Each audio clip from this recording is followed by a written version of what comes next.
Yo, yo. How's everybody doing? It's Miss Hardcore Mode. We're nothing easy. We are about to play some Dragon Age Origins.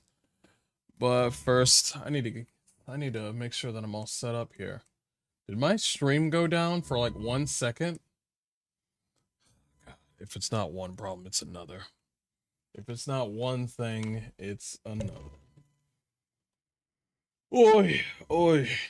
There is a video that I wanted to watch with you guys. It did? Yeah, I bet it did.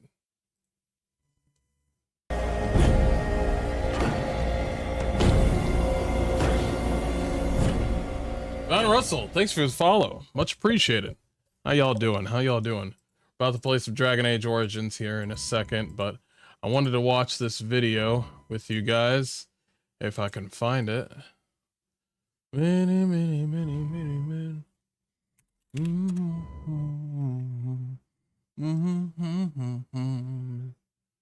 Oh, yeah, apparently I missed this video. Apparently I missed another video from IGN, and I did not notice this yet until now. Hey, how y'all doing? I think I'm gonna transfer. That's better. That's better. How you doing? How you doing? Let's stay hydrated, everybody. Let's stay hydrated. All right. Well, let's do this. Wrong! Conan, what is best in life? To crush your enemies, see them driven before you, and to hear the lamentation of their women. All right. I wonder if that thing is fixed up. I wonder if I fixed it. Let me check. Killing is my business, ladies, and business is good. Yeah, I got it. I got it. Is it loud enough? It's loud enough. Okay. All right. I'll wait for everybody to gather up. How's everybody doing? How's everybody doing? We doing all right? Let's just chill for a bit. Let's just chill for a bit, because I've been rushing into video games this whole time. And you know what? I want to chill. I want to chill. For once. Wait. I got something better. I got some better music. Doing good, Russell? That's good. That's good. Yeah, I've been checking out some old Dragon Age Origin gameplay, and good lord, there are some whimsical moments where I'm just like, damn. Like, certain moments where I'm just like, I'm so happy to, like, enjoy video games, you know what I mean? Let me know if this is good volume. I'll put it down. Where it's serviceable. That's good enough. What has everybody been playing lately? I'm curious. Been trying to install Dragon Age Origins on my PC, keeps running into small install errors. I've been having some install errors as well, man. Good luck to you. There are a couple of mods out there, just letting you know. Yeah, I've been running into a couple of those. What in the world?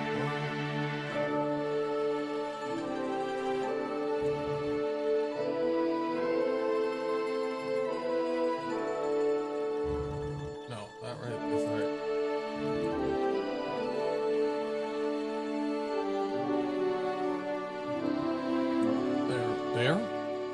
There. No. Hold on. I don't know when I adjusted this. Let's move that to here. This thing is in the right section. You know what? There's a little thing called the undo button.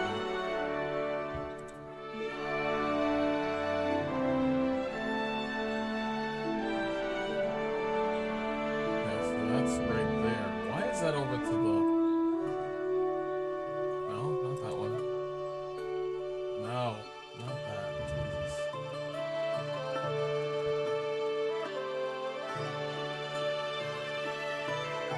God, I miss Witcher 3.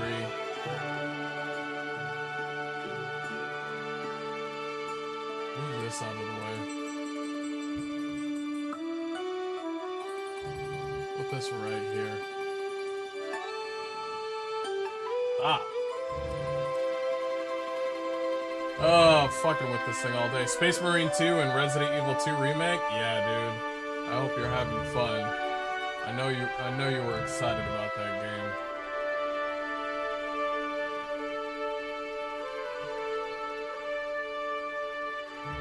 But, I'm probably not gonna be doing gifts anytime soon. Giveaways and stuff. I think the next giveaway I'm gonna do is probably... The next giveaway that I have is probably gonna be when, KCD 2 comes out. That's gonna be a while. Things are just getting expensive and I'm just not doing any more giveaways until next year. Which smart because you always gotta watch out not to overspend or anything. Are you going in? Getting on my last goddamn nerves. I think that's perfect. I think that's perfect. I don't even want to mess with it because it's perfect. No, slight adjustment.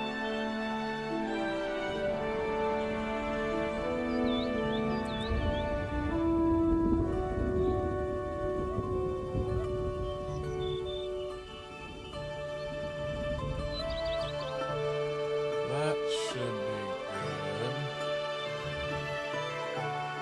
I think I like no.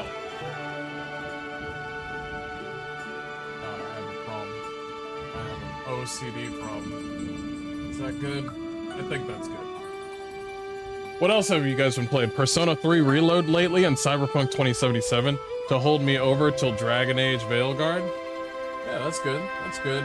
I played some Persona 3 Reload and yeah, I'm liking it. I like the game. They even added the twist to it as well. I have not played Persona 5 yet. Maybe one of these days I will. No. It's been a while. And I almost finished Kingmaker. Need to pick up on Wrath of the Righteous down the road. Ah, damn. That's gonna be a minute. I keep on fucking with this thing. I need to stop. You better get in there correctly. You were probably in there correctly already, and I'm just fucking with it now. That's the point of no return now. I don't care.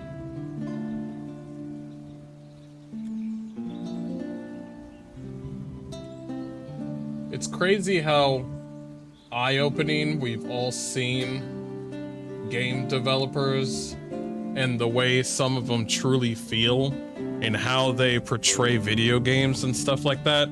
Because now it's at this point where it's just like, it's so bizarre. Because now it's to the point where it's just like, do these, developers like us? You know what I mean? Like the game journalists. You thought the game journalists liked you, but that slowly died away real quickly. You thought that the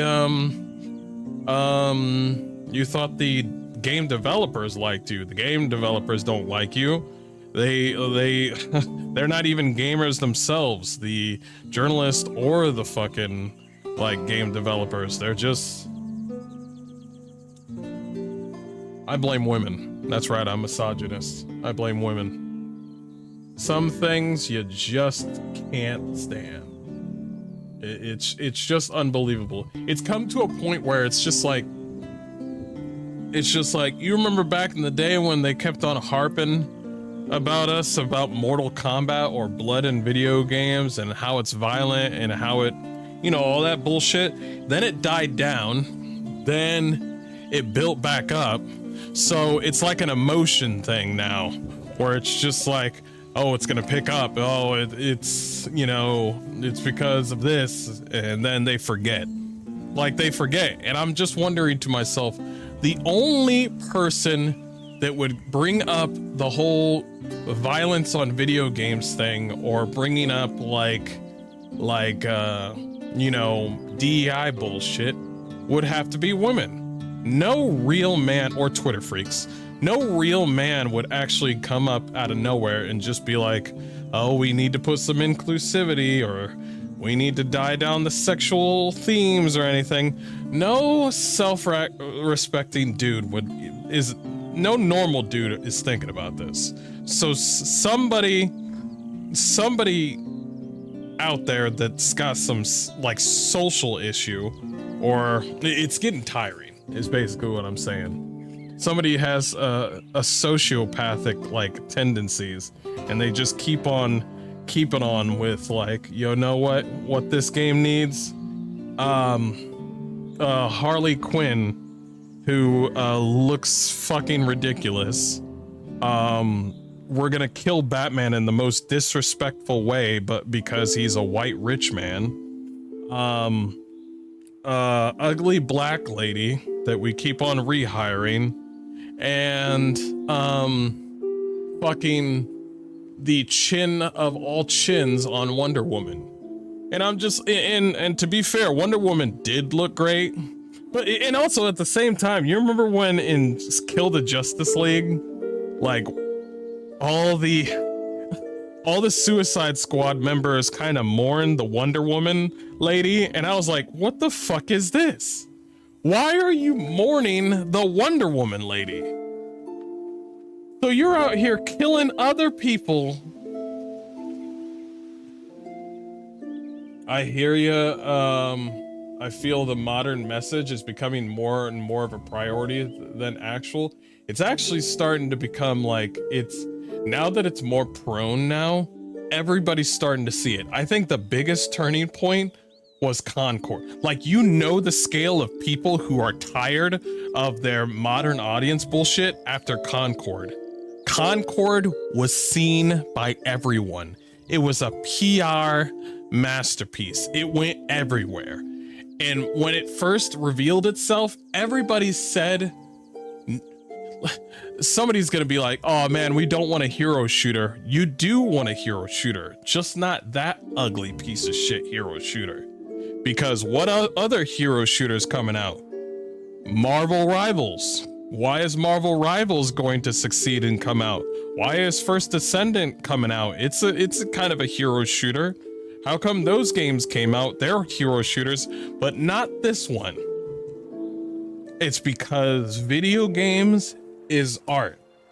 And Concord unanimously, objectively, is fucking ugly. And I don't want to hear anything about what Pirate Software said when he said like, oh, well, art is subjective. Not with Concord. Not with Concord, nigga. No one bought that shit. I think 25,000 people bought it. And that was it. Yeah, that's it. Nobody bought it. It literally died in 8 days. So, ergo, the most well-known game is objectively bad art.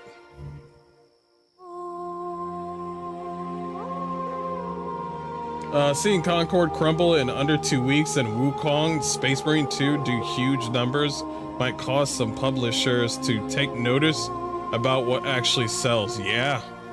Ubisoft is getting a big reality check right now with their investors.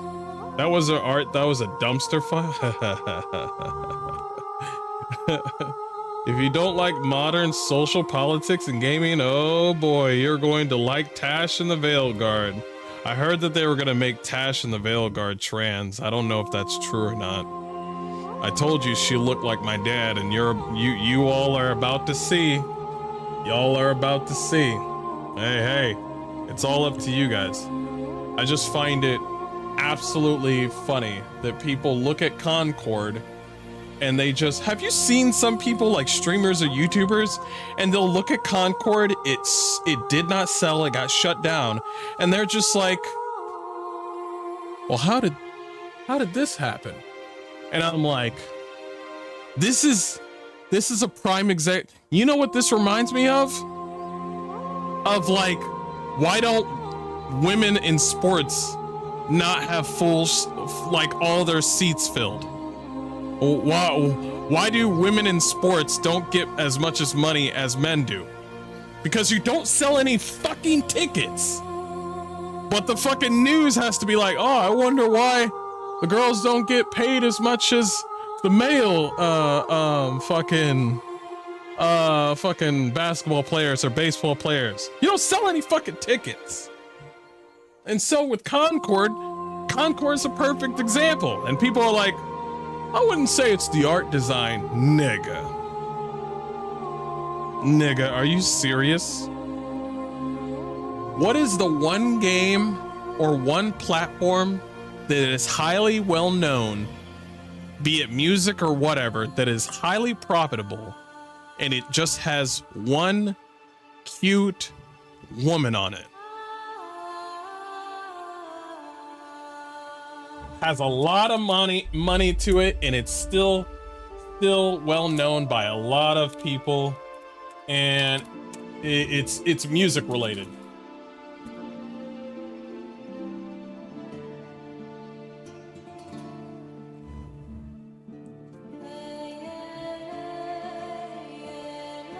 Fucking Hatsune Miku. Hatsune Miku, everybody. And it's not even a real woman. It's just somebody doing Vocaloid shit with computers. Highly well-known, profit up the hoo-ha. But guess what? Beautiful music, because that's art too, and cute girl. Concord got beat by one cute anime chick. You know what else Concord got beat by?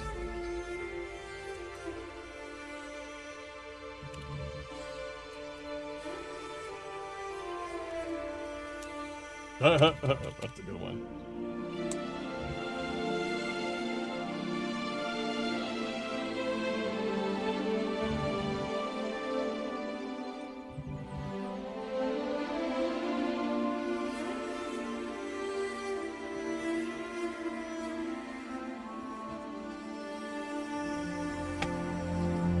Concord got beat by this chick that they don't believe that is actually a real human female body. You remember when people that were sociopaths and psychopaths and they thought that a woman never looks like that, when they actually do look like that? If you literally look up modeling on YouTube, if you're an adult, if you look up modeling on YouTube, you'll look at the runway girls.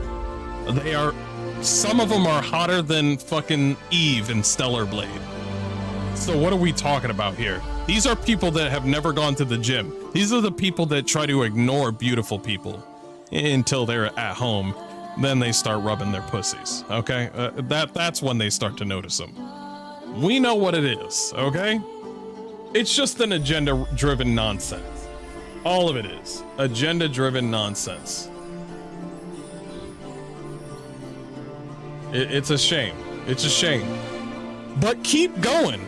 I kind of want these developers to keep on going with what they got to find out exactly what will happen with their video games. I want them to keep on going. Because if they do, then they're gonna find out the hard way. That's cool. Because Concord got known on day one that everybody unanimously went on Twitter and said, nigga, redo. Nigga, re-roll. Just re-roll all the characters. You want us to re-roll the characters? Yes, you gotta re-roll the characters. No, I don't think I will. Okay. Okay. All right. And then somebody made some AI versions of Concord, and then I was like, wow, that's literally in a few seconds they made an AI version of all the characters. None of them are fat, by the way. None of them have a fupa. I honestly don't care anything about my characters or companions' sexuality or gender or whatever. Just make them well-written characters. The biggest problem is they write them off as representation, but fail to make them a compelling character. Good example, one character in Outer Worlds or Outer, it's not Outer Wilds, it's God, man. By the people that made that space game from Obsidian. They made a game with a companion who seemed pretty interesting until you got to their companion like whole thing, and her whole companion mission was to let her get laid by another woman. That was her whole story. There was no story where I was like, man, what's her convictions? What's this? What's that? And then she's just like, I saw this one woman and she was hot. And I'm like, okay, then I guess I can't romance you. Go ahead and go get her, I guess. This was when I figured out that you can't romance people. But after the companion mission and you finally get them together, it was just like the end. There was nothing in. That was the story of that character. She's a literal fucking genius engineer, and they threw that whole character's genius engineer girl vibe out the fucking window, and she was like, listen, I like scissors, so can we focus on that, please? I'm just like, okay, all right, we'll do this mission. The other characters had a compelling, interesting side missions. They had one character, besides that one girl with the red hair, she had a problem with her happy family or some shit like that. Like the redheaded girl was just like, oh man, I hate my parents because they're so nice. And I was like, shut up, bitch. Some people have horrible parents. I was like, I was about to romance you. I was like, who wrote this? Those were two characters where I was just like, who wrote this shit? BioWare should recreate Eve from the Stellar Blade in character creation for next representation so people stop saying woke. It's not gonna work. It's not, it's too embedded in there. You can't just add one attractive character in a bunch of DEI horrible character design slop that they changed it from a CRP to RPG to an ARPG, and then all of a sudden, like, oh shit, like, you know, it's not just the DEI, but the DEI is a good portion of it. Like, if I find out that Tash is trans, I'm gonna be so glad that I didn't buy this fucking game. It already looks like trash, but if the rumors are true that she's trans, I don't think she is. However, the creative designer is trans, so I'm just like, nah, they're gonna add one. They're probably gonna add one. I heard they might release character creation on IGN this week. That I would like to see. I think the only thing that I really like about Dragon Age Veilguard is the hair flowing and all that stuff. I really do like the hair. The hair is nice. The animations are trash, man. You saw the last video I bumped up? You saw that last video where that one guy was leaning on that one girl and pushing her to the fucking like bar table, and he was just like he wanted to tackle her, but he didn't want to get, you know, like he didn't want to touch anything inappropriately. And I was just like, who did this? It was horrible animation. Who said that? Cyber? Cyber said, would be nice to get a demo. I think every fucking game should have a demo. I think that should be a requirement for every video game to have a demo. I am so sick and tired of people saying, oh, well, you haven't played it yet.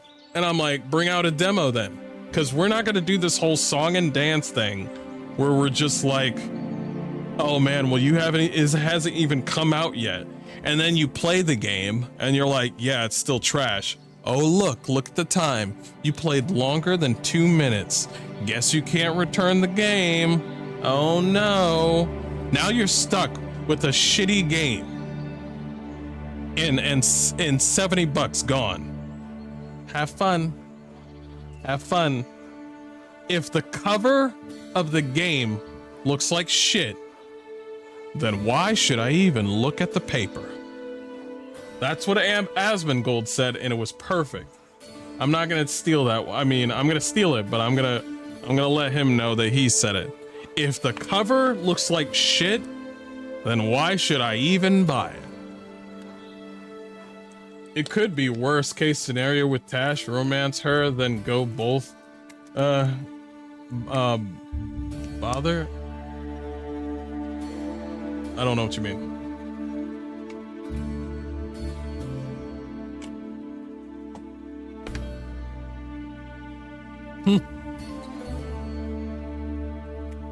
I see what you mean. Baldur's Gate 3 had an early access for a whole year, and Veilguard doesn't. That's the... How dare you have 10 years on your belt with Veilguard, and you won't even give people a demo. I think if you're a AA or a AAA, you have to, it should be mandatory to bring out a demo, because nobody should come into the game and be like, oh man, I thought this game was gonna be cool, but it's not cool. Okay, let me return it. Can I return my game, please? No, sir. You're stuck with it for all time. And I'm just like, Why? Why? Why? Why? Why? it's the worst. This is my thing. I think I've said this before and somebody already knows. Some of you already know. I put gamers, regardless of whether or not they like me or dislike me, or they like different games, or they like the same games as me. I hold gamers to the highest platform. They are the king and queen with the golden crown and the rubies all over their, you know, their crown. That is you guys. Game developers are right here, where it's just like, okay, I can appreciate your work, but I still don't give a fuck. I'm still gonna have to pay for the game. It's not like you guys are gonna give the game for free. It's a business at the end of the day. And then game journalists all the way down into the soil. Not the soil. I wouldn't like to do that to the worms. All the way down to the fucking crater. Game journalists should just, yeah, right down there. But game developers, I'm right here with them, where I would like some of them and dislike you know, others. Or at the end of the day, I just don't really care. Give me a good game and then I'll pay for it. You know, that sort of thing. But highest is you guys. You guys are the people that have 2 jobs. You have a kid. Your wife just broke up with you and she's not doing anything about the kid. You have a house to clean when you get home. You need to figure out how to deal with your existential crisis. Some of you have been single for 7 years, and some of you have gotten laid off. And then, you know, some of you don't even have any friends anymore. And some of you are taking care of your like grandparents that are like, you know, that are sick and stuff like that. But all of you just want to have a game to just settle down. Just settle down and have fun. If I was a game developer, I would make that such game where it's just like, hey, bro, I know your kid's asleep. Come on down. 2 hours and then we'll head you off to bed. We'll forget, you know, life for a bit. Get yourself a snack and let's do this. Boom. That's the game I would want to make. I don't want to make a game where it's just like, now that I have you, have you considered romancing someone the same sex as you? Have you considered that? Have you also considered that all of your companions, none of them are white? Have you also considered that I also hate white people? Oh, nothing. I'm just kidding. My bad. Just joking. Have you also considered that you know, all these sort of little fucking things that we don't really fucking care about. We really don't fucking care about that shit. That shit is for the birds. Some of you probably care about it, but most of you are just like, whatever nonsense that is, I want it out of my game so I can concentrate on game. I like that. The last thing you want at the end of your day, when you want to sit down and just play an awesome, compelling game, is to be preached at.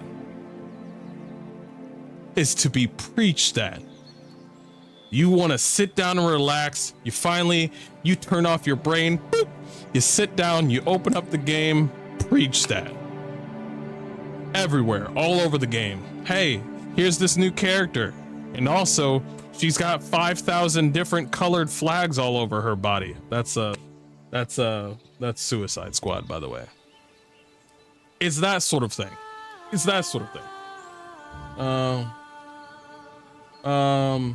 not even a year, Baldur's Gate 3 had... Yeah, that's right. That's what I heard that one. Was there ever a time that gaming journalists were actually respected? Back then when IGN was based. You remember back in the day when all of us were just joking Kotaku? Before Kotaku was the best gaming journalist time. This was back when there was X-Play and Adam Sessler was clearly fucking annoying and crazy looking, but we all saw Morgan Webb and we were just like, damn, Morgan Webb, you looking fine. How about you? What's that about that GTA game, Morgan Webb? Damn, those were the good days of gaming journalists. Those were the good old days. Now, Morgan Webb wants nothing to do with Adam Sessler. She wants to just live her own life. She's got kids to take care of. Adam Sessler has Trump fucking syndrome, and there's you know the list of gaming journalists that independent journalists, independent like people out there that you guys look up. Those are the cream of the crop now. The last thing does anybody go to ABC News or Fox News for information? No, nobody does. No. You should check out Greedfall 2. I actually do kind of want to play that game because it will be in early access next week. Yeah, I've been looking at that. I got that on my wish list. Hi there, have been checking your vids at times ever since you played KCD. Feel like your opinions on DA are also very reasonable. Thank you, Guardian. I appreciate that. Yeah, I'm looking forward to KCD too. Can't wait for that game. I hope you'll stick around for that. I personally don't like early access. Didn't support BG3 either. I only buy a full product. That's fair. There are some games out there where I just like play a little bit of it and I'm just like, I'll just wait until 1.0 because I really do like this game.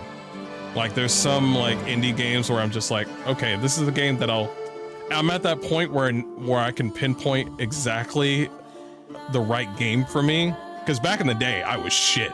I would look at a trailer and be like, man, this is the best game that I'm ever gonna play. I'm gonna put 1,000 hours on this.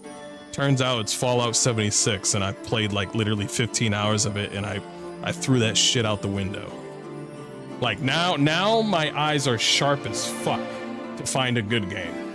You gotta lose in order to win. But I'll have those early access streams that you guys know about. And I'll play like 4 hours of it and I'm like, this game's cool. I will play it in 1.0.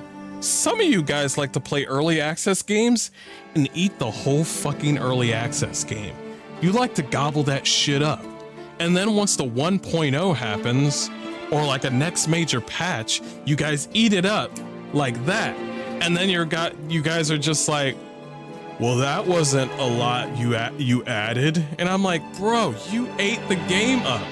You got 300 hours. I have a friend that played Pow World, and she just chomped through Pow World so quickly. I said, okay, this game's cool. I'm gonna wait until it's fully finished.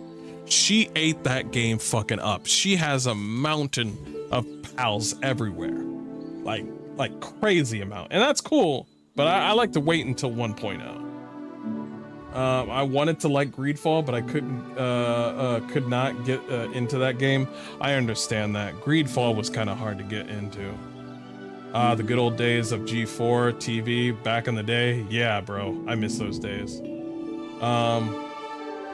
Lately, writers have been very good at making any and all bad guys the correct, understandable ones. Veilguard might just end up being a good comedy. I don't know what's going on with film and video games where they like to do this whole thing where they're just like, actually, the bad guy was good all along. You gotta understand like a good hero story, because that's what people want at the end of the day. You can make a heartfelt, like a heartbreaking, the bad guy wins sort of thing and make it compelling, like Rogue One, the Star Wars Rogue One. And it's just like, at the end of the day, it's war and nobody wins and everybody died. But it was compelling. It was really good. You don't want to do this whole thing where it's just like, I'm the bad guy and I want to take care of killing the good guys because they killed my parents. And then I'm like, what the fuck, bro? Get out of here. I'm gonna kill you because you killed this village. And then the ladies go like, well, he's hot and he's got tattoos on his arms and look at those veins. And I'm just like, I'll help him. I'll help him seek his revenge. And I'm just like, what the fuck is going on? It starts to turn into a perversion. And and we know about perversion. You know my channel. You hope the Veilguard story is at least good? Yeah, I hope so. I really do hope so, man. I really do hope so. Isn't 7 Days to Die still in development? Why is that?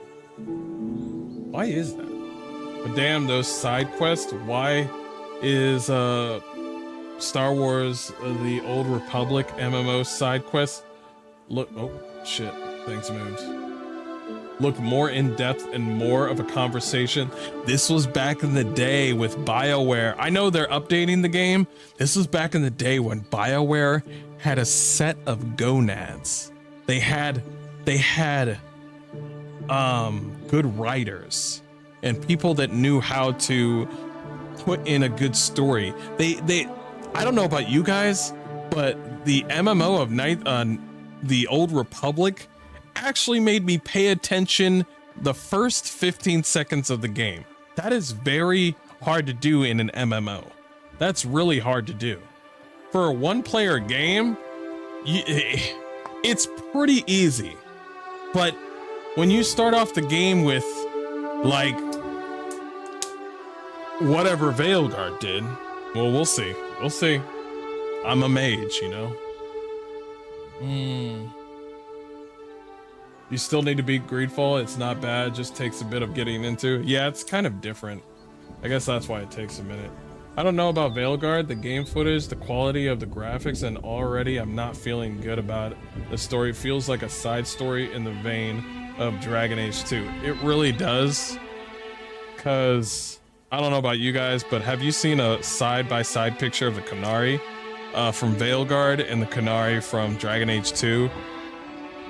Everybody wants to fuck the Arishok from Dragon Age 2. Ain't nobody want to fuck that smooth-ass Qunari. The ladies are gonna look at the Arishok from Dragon Age 2. Are you kidding me? Come on now. Forget about it. No, I meant like the writers making the bad guys good and the understandable by mistake. No, the writers making the bad guys good and or understandable by a mistake? Maybe. I think I see what you're saying. Not every villain needs a tragic backstory. Sometimes the bad guy is just a bad guy. I like those. Has anybody ever seen Adventure Time? Adventure Time with Jake the dog and Finn the human. And Finn found this one dude he wanted to be nice to, and he just couldn't figure out how much of a dick he was. I think he was called the Magic Man, and he was a piece of shit the whole time to Finn. And then at the end of it, he was just like, you know what? I don't think I need to understand you. You're just a jerk. And he just beat the shit out of him at the end of the episode because he was being a complete asshole.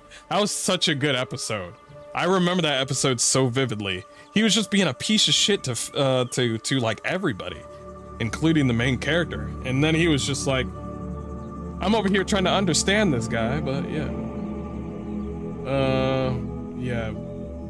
The Old Republic is good. I hope they remaster it as a single player one day. That'd be cool. That would be cool. All right, guys, are you ready for this video? Let's do this. All right, and then we'll play some Origins. Ooh.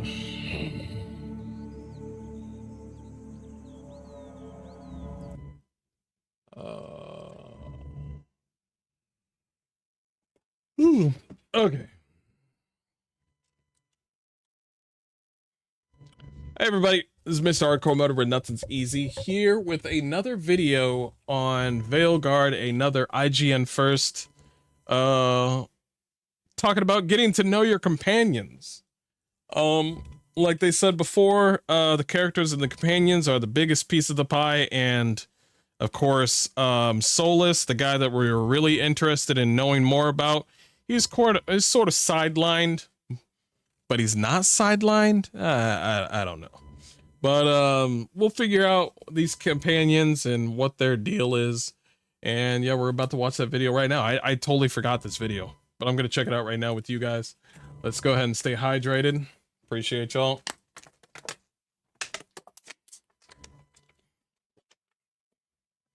Ever since Hannah, that fucking YouTuber, has been lodged into my brain, I've been saying appreciate y'all ever since. I hate it now. It's because she's fucking hot, that's why. Okay, here we go. This'll take more than you and me. What are you thinking? So of course relationships are a big part of the Dragon Age IP, and It's the dude. that takes several different forms. Both the romantic, of course, we're all here for that, but also the platonic. And really these relationships you develop in the Veilguard, this is about a found family. They have the same goals, different complications in their life, but they're all giving everything they have to defend Thetis. You're going to get to know them really well. You're going to develop trust, understanding. That doesn't Why is it that we always have to do this whole family mentality with people that you have together as a team? Why is it that we always have to be cute with this whole like, oh, we're family, bro, we're family? And I'm like, why is it always that? I always thought about that, you know what I mean? It's just like the whole family mentality. I'm over here just thinking like, why can't you guys just be friends or a fellowship, you know, guys, you know, just a brotherhood or something like that. What if I hate my family? Those are the real questions. doesn't mean you're always going to agree. So I like to think of relationship not necessarily as how much they like you, but how well you know them. With any family, you can know them quite well, you can trust them a lot, you can like them or maybe you don't. Every family has their squabbles, but this is really about developing your understanding of each member of the Veilguard, and in turn, that's going to allow them to work better as a team. There's a thing that I've been wondering about, because in order to level up your companions, you have to gain relationship points, and I really, really hope that it's just, from what he said, I really hope that it's not this whole like, I will agree with you 110% to bring your relationship points up so you can level up to max. I really don't want that. Relationship with companions really affects both how their arc unfolds and your relationship with them, but how the companions exist on the battlefield, what their behaviors are. Building a relationship with companions has always been a staple of Dragon Yeah, it's always Age. been a staple with Dragon Age. Yep, what the fuck he said. But this time around, that relationship translates into how well you work together as a team. It is how you're actually going to level up your companions, by getting to know them better. That's how you're going to unlock skill points. So when you look at all of the various abilities the companions have, there's inherent combos and synergies and roles that they'll have on the battlefield. Nev, for instance, has the ability to slow time or heal you right out of the gate.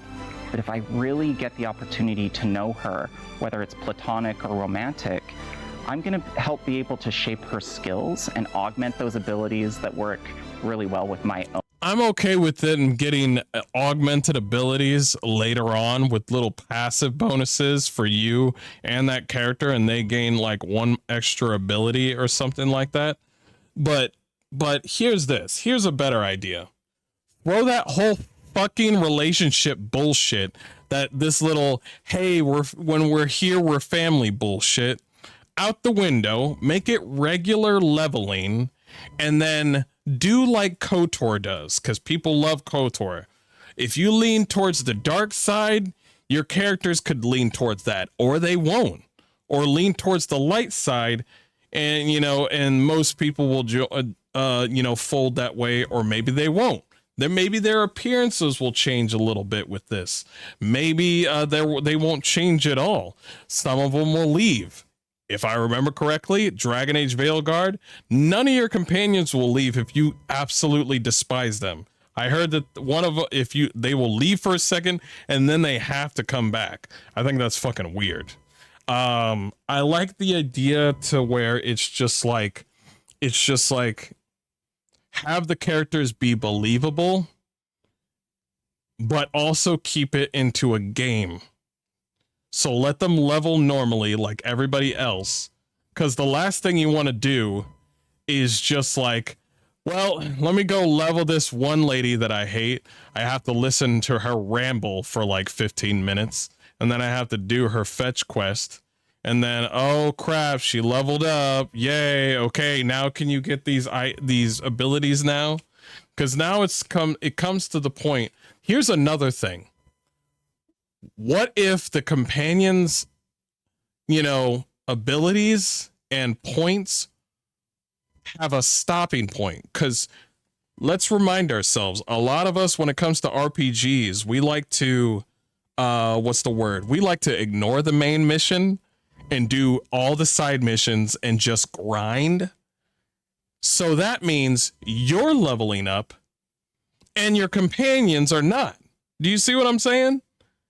So you stopped doing the main mission. That means any built up of the companions sort of story is just halted right there. They are not going to level up, because if I remember correctly, a lot of characters are tied to the main story, or I think all of them are, right? So another companion thing will come out, and then it's like, I mean, they could probably put this into you're still capping your companions, but they'll probably put it to a point where it's just like, okay, your companions are maxed out until you further improve on the main story. And then you improve on the main story, you find a new area, and then all of a sudden your companions all want to talk to you at the same damn time because you went to the new main quest area, this new sand area. And now all your companions are like, look, I found the solution. Let me guess, we got to go to the new area that we just located. We have to go to the new area that we just located. And we need to find the one thing that I need to get to fix my tuberculosis or something. That was kind of sad. I don't know why I said that.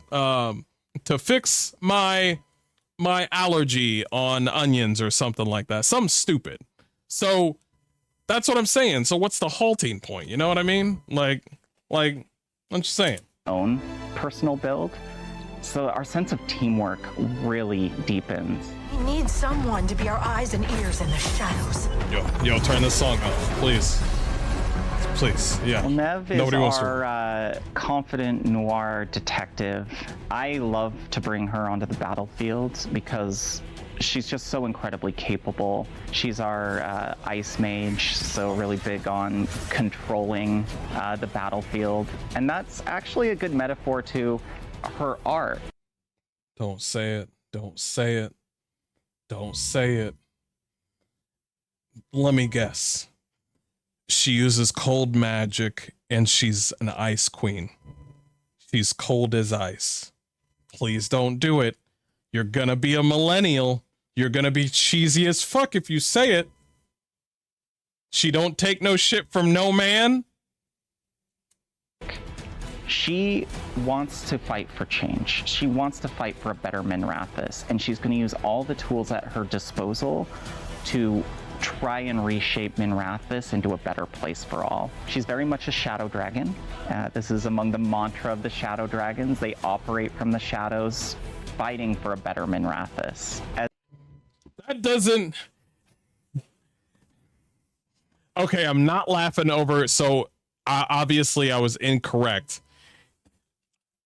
Because this whole burning passion to take care of Minrathous, then she would be a fire queen. Yes, girl. She would be a fire queen. She's got ambition. She's trying to take care of her people. She's a fire star. Hey. So the whole ice queen thing that I just said is thrown out the window. Okay, so basically she's a detective and she wants to take care of Minrathous. Kind of corny, a little bit girl bossish, but not too much.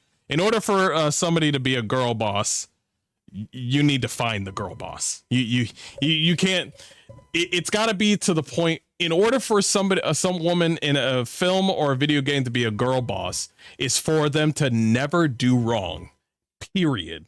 Point blank. Period. Like Galadriel from fucking Rings of Power. She's always right. She always has the answer right in front of her. Even when she plays dumb, she just will find a way to get out of a situation. She is the key to everything. That's how you become a girl boss. But this whole thing where she's just trying to be like help Minrathous, I guess that's fine. It's kind of cheesy, but it's fine. As this accomplished ice mage, she's fierce. She's fierce. She's not going to shy away. Yeah, they already got an ice thing with Vivian. Yeah, Vivian was a cold bitch. Yeah. Away from any challenge, whether it's taking down Darkspawn or dealing with the Magisterium in Minrathous. Someone to bring a little darkness to the daylight. Yeah. The character that went through the most changes, without a doubt, was Lucanus. Lucanus is very complex. He's an assassin. He's very skilled in the art of death. The Antivan Crows, they pursue these contracts with a certain level of dispassion, but also Lucanus is a romantic, and he's dealing with some internal struggles. He's been through a lot of trauma. Why are their heads so fucking big? Why did you put it on big head mode? Reduce the head by like 20%. No, 15%. Why are the heads so big, man? Reduce them.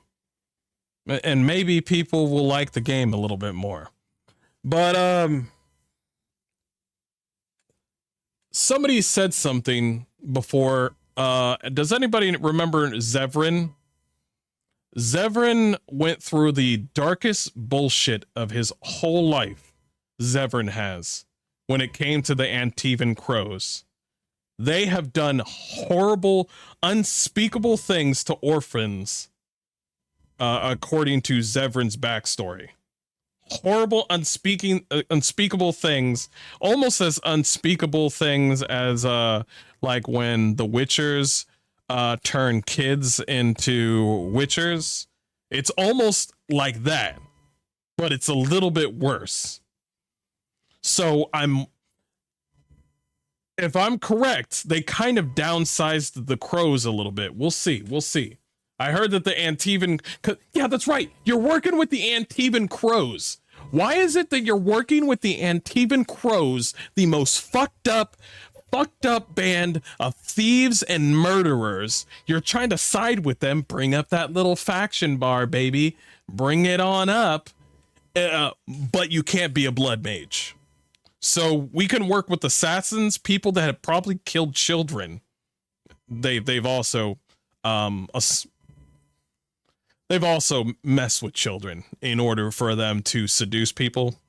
I'm just gonna say that. Yep. What's inside your head is what I'm about to say.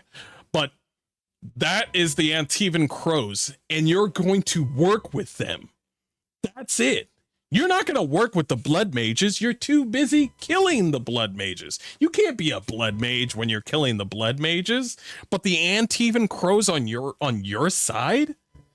Get the fuck out of here. And here's the thing. You kind of fucked up a really cool boss battle or a really cool side faction to fight because now you can't fight. No, I don't know for sure. Well, you can't fight the Antivan crows if you have to bring up their faction points, if I'm correct, in the Veil Guard. Because now you can't fight the Antivan crows and fight a new type of enemy that might have new sort of abilities to fight you, maybe in complete stealth or some shit like that, something crazy. But now you're not fighting the Antivan crows, you're joining the Antivan crows, a bunch of murderers and thieves and all that shit. The crows, the most unredeemable faction. Yes. So how is it we're siding with the Grey Wardens and the crows? That must be a talking point. If that is not a talking point later on in the game, throw this whole fucking game out the fucking window. If the Grey Wardens and the crows are not clashing heads with each other, if you bring up both of those factions up, then throw this whole game out the window. He's relearning how to trust. And all of those elements come together with a richness. Shut up, Ratzik. Shut the fuck up. Clearly they aren't evil, they're just misunderstood. God, I want to strangle the shit out of you, but I'm not gonna. That's one thing where I was just like, please don't say that.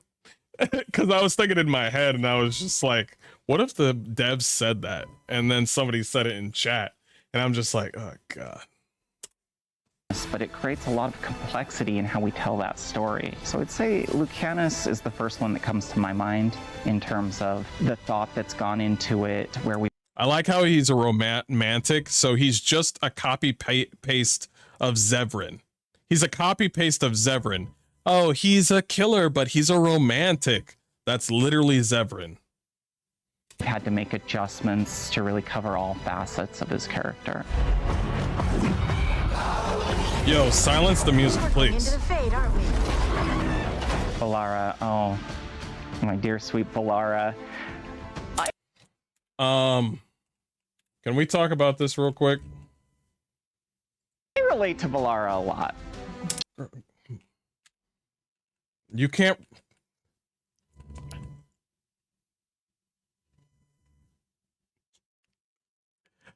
I'm gonna hold on to what he just said in a minute. I'm gonna hold on to... I'm gonna hold on to what he just said. But first off, can I talk about this animation? We're going into the fade, aren't we? Valara, oh, my dear. Who did this animation? Who did this animation right here? Right fucking here. Who said that this elven lady should... This animation where she's just like... She should be like... More like something with a little bit more animation, a little bit more, you know, gusto. Something with a little bit more... You know, something, do something with the hands, but all you're doing on that elven artifact is going like you're, it looks like she's trying to catch the dodgeball that some boy threw on the other side of the PE room, but she's too scared to catch it. That's what her hands are doing. She's just like, boom, right on the head. All right, let's go back to what he just said. We're going into the fade, aren't we? Valara, oh, my dear sweet Valara. I relate to Valara a lot. No, you don't. You're a man. You don't... you like the same colors as Balara? We can talk about that, but I don't know what to tell you. I get it. I get it. But I don't listen. I get it. You can relate to somebody that's the opposite sex. I get it. I get it. I kind of relate to Bazel a little bit. I got it. but I had to say it. All right, I had to say it. I had to say it. She is joyous. She's been through a lot, but she remains curious, optimistic. She's kind of a geek. She really likes her fiction. She fangirls over Nev a little bit. She's just so relatable. And I think that's what our players will find and fall in love with when they get to meet.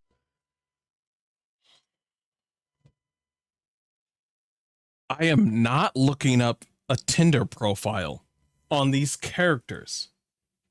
I am not looking up a Tinder profile on these characters. Please tell me what these companions, like, I know you could still do it without telling too much. You could still pull out, you just got to do a little word magic with your sentences where you can explain who they are and what they represent without saying too much. Hey, this girl, Lara, she likes to search for ancient artifacts because there is someone that told her that, you know, someone dear to her heart told her to go do it. And if she doesn't do it, then that person, you know, something like that, where it's just like, oh, their goal is to look for these. Why she has to look for those? Who knows? You'll find out when you play the game. All I gotta say is it's really important for Balar to look for these artifacts. Really important.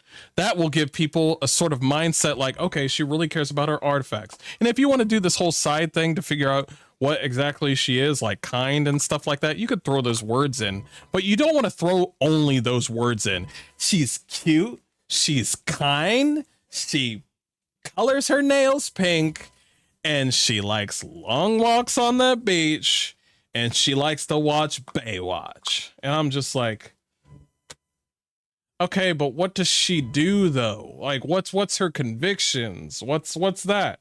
Oh, you're just gonna have to play the game. And I'm like, what the fuck is this, bro? What is this?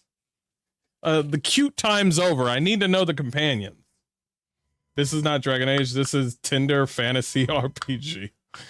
Meet Balara is just how much you'll recognize some of those patterns and sensibilities that she holds. But don't let it fool you. She is also a Veil Jumper. She is very comfortable in Elven Ruins. I frequently bring her with me in my party. My favorite spec, I like to play Rogue. I like to play the Veil Jumper or the Veil Ranger. Balara is a fantastic companion to set up that spec with electric vulnerabilities. So I love her both on and off the battlefield. And digging up a lot of buried secrets. All right. Didn't tell me anything about her, but okay. What is going to surprise our fans the most is his relationship with necromancy. I really love that we kind of turned the idea of a necromancer on its head here, where you think of them as these conjurers of evil, the certain malice when you hear the term necromancer. Don't say it. Don't say it. Are you fucking kidding? You usually think that necromancers are kind of evil, but this guy is a sweetie pie. And he's got a little skeleton who's played by Matt Mercer. That's actually true. You can look that up.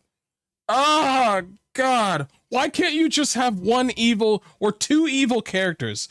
Two characters that are complete assholes so they can relate to actual assholes. You got assholes in BioWare. Why don't you make assholes that are like you guys? What is happening here? There's a lot of people that pretend to be nice who are actually fucking devious. That is why I like Camilla in Wrath of the Righteous.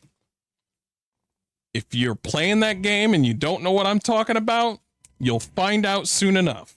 Camilla is a really compelling character. You know what? I'm not going to talk about Camilla from Wrath of the Righteous. If you play the game, you'll know. One of the most interesting characters that I've ever had as a companion. Dorian was too, yeah. I want my next companion to be a literal asshole. That's what I want. I want that one asshole companion who you kind of befriend later on, and he fucks around with the other companions, and he's just like you're walking around a snowy field of snow with two other companions, and that one asshole guy's just like, look, watch this, watch this, watch this. Takes a fucking snowball and throws it on the back of the head of the veil jumper. Oh, suck it. And then some of you might be like, oh, that's mean. Meanwhile, I'm going to be like, do it again. You need that. If you have all of your characters that are bland and nice, all of them across the fucking board, we will not remember any of your characters. You want to know why people like Liliana? Because she's really nice compared to Morrigan. You want to know why people like Morrigan? Because she's a fucking asshole compared to the nice people. That's how you find the balance. And then Asterion is right in the middle. He's nice, but he's a little bit of an asshole. Right there, right there. Sten doesn't give a fuck about anything except the mission. Win. Well, we all love Win. I hope she's doing fine. Win, we love you. I'm not gonna spoil on Win. Ogrim. Ogrim's the asshole. Ogrim's perfect. That one big fucking dwarven dude, perfect asshole. Because he says things that you wouldn't. Everybody's being nice, and then out of nowhere you get Morrigan and Liliana talking to each other, and they're just having a cat fight, or it's Alistair and Morrigan having a cat fight, or it's fucking Liliana and Ogrim having a cat fight, and it's just like perfect. But if you have everybody nice, what are we gonna talk about? We're gonna talk about what kind of latte we had. Wynn's a nice old lady. Wynn's perfect in the team to like put people into shape in the team. Like if you pair up Morrigan along with Wynn will treat Morrigan like she is a bad daughter. And then Morrigan will be just like, you know, yeah, whatever. It's like a cool little thing where it's like some people just don't mesh with each other. And I like that. But it couldn't be farther from the truth for Emmerich. There is a reverence about the dead. He has a unique There was a part with Vivian in Dragon Age 3, Dragon Age Inquisition, where Vivian is definitely about the Chantry. She really does care about the Chantry and its people, and she's very religious, but she's all about reality. Vivian is all about reality. Like, and what's her name? Cassandra. Cassandra is stern, but she has a fantasy in her head when it comes to the Chantry. Like, other people are just like, I hate Cassandra, because you see it on Twitter all the time. I see Cassandra, and Cassandra's such a bitch, because all she cares about is the Chantry and, like, God and stuff. When she needs to realize that not everything is about the Chantry. That's what made her character fucking interesting, is that she's so deep into her own religion that she can't see any other religion. Can't you fucking think about that for 1 second? If she just went around and was just like, oh man, make sure you bless the maker and all that, and then somebody just went, shut the fuck up, and then she goes, oh, okay, my bad. Yeah, you know what? I was wrong about that. I don't want them to be corrected. I want them to be interesting. It's okay for them to change a little bit, but don't make it like, oh shit, everybody's got to be nice all the time. No. relationship with Death. You get to explore how he ended up in the Morn Watch. Death has shaped this character in all aspects of his life. We frequently refer to him as our gentleman necromancer. I think his proper, kind nature stems from that respect that he's learned about this cycle of life and death throughout his life. Phenomenal. I hope that you write this character like he... Okay, fine, he's nice. Can you make this character, this necromancer, since he's so in touch with death that the concept of life is just lost on him? Like, he's so entrenched in the way of necromancy, and he talks to the dead constantly, to where his mannerisms are different when he's talking to the living. Like, if you meet a druid and that druid talks to only animals, then they start talking to regular people in the city, then it just becomes some sort of weird jarring thing. Something like that. I don't want this fucking necromancer looking, bobble-headed looking son of a bitch to be looking at me and going like, oh, I know how to talk to everybody. And I'm like, oh God, man, you're not interesting at all. There better be some devastating betrayals. Oh, I would love a betrayal.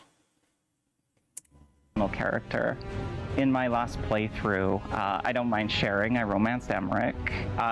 What I also oh yeah, strong and brave. love is as I'm synergizing with him as we're doing combos, just having him refer to me as... All the trans people are gonna date the old dude.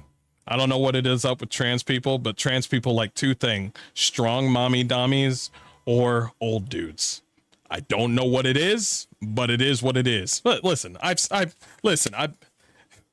not trying to toot my horn here, but I've seen things, okay?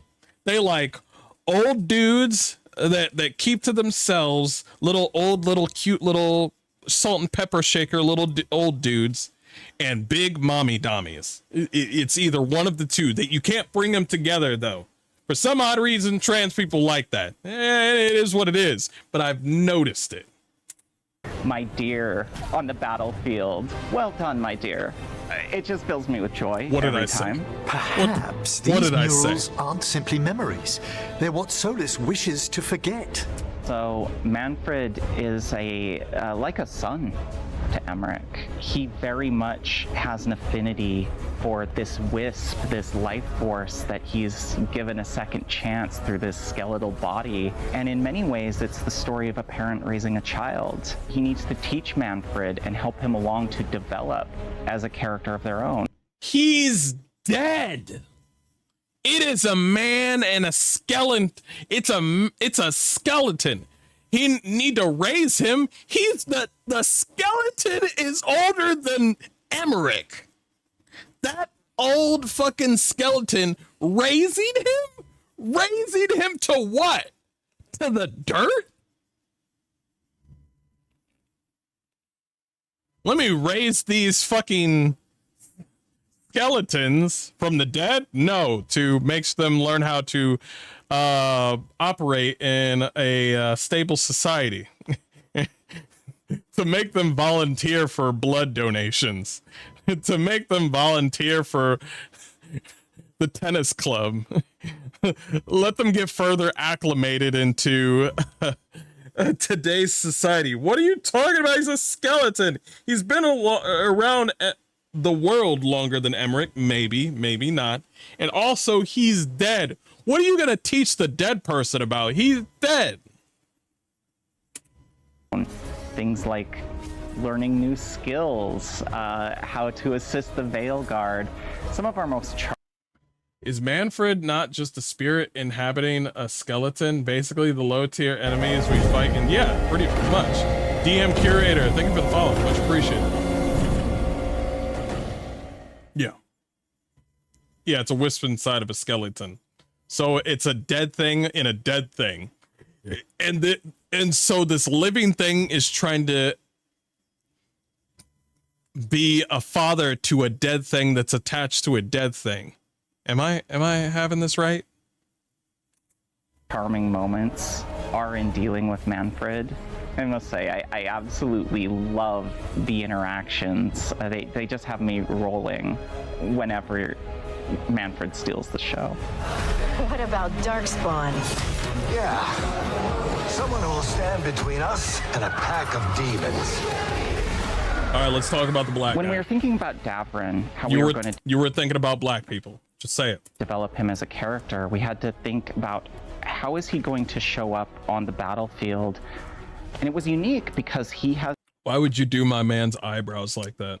The hair looks nice. Why would you do his eyebrows like that? That's an insult, okay?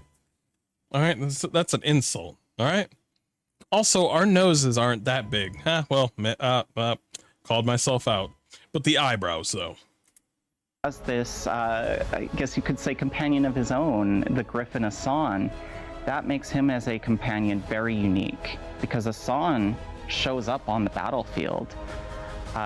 So we had to think about how that integrates into his abilities, where Davrin, as a Grey Warden, is capable on his own.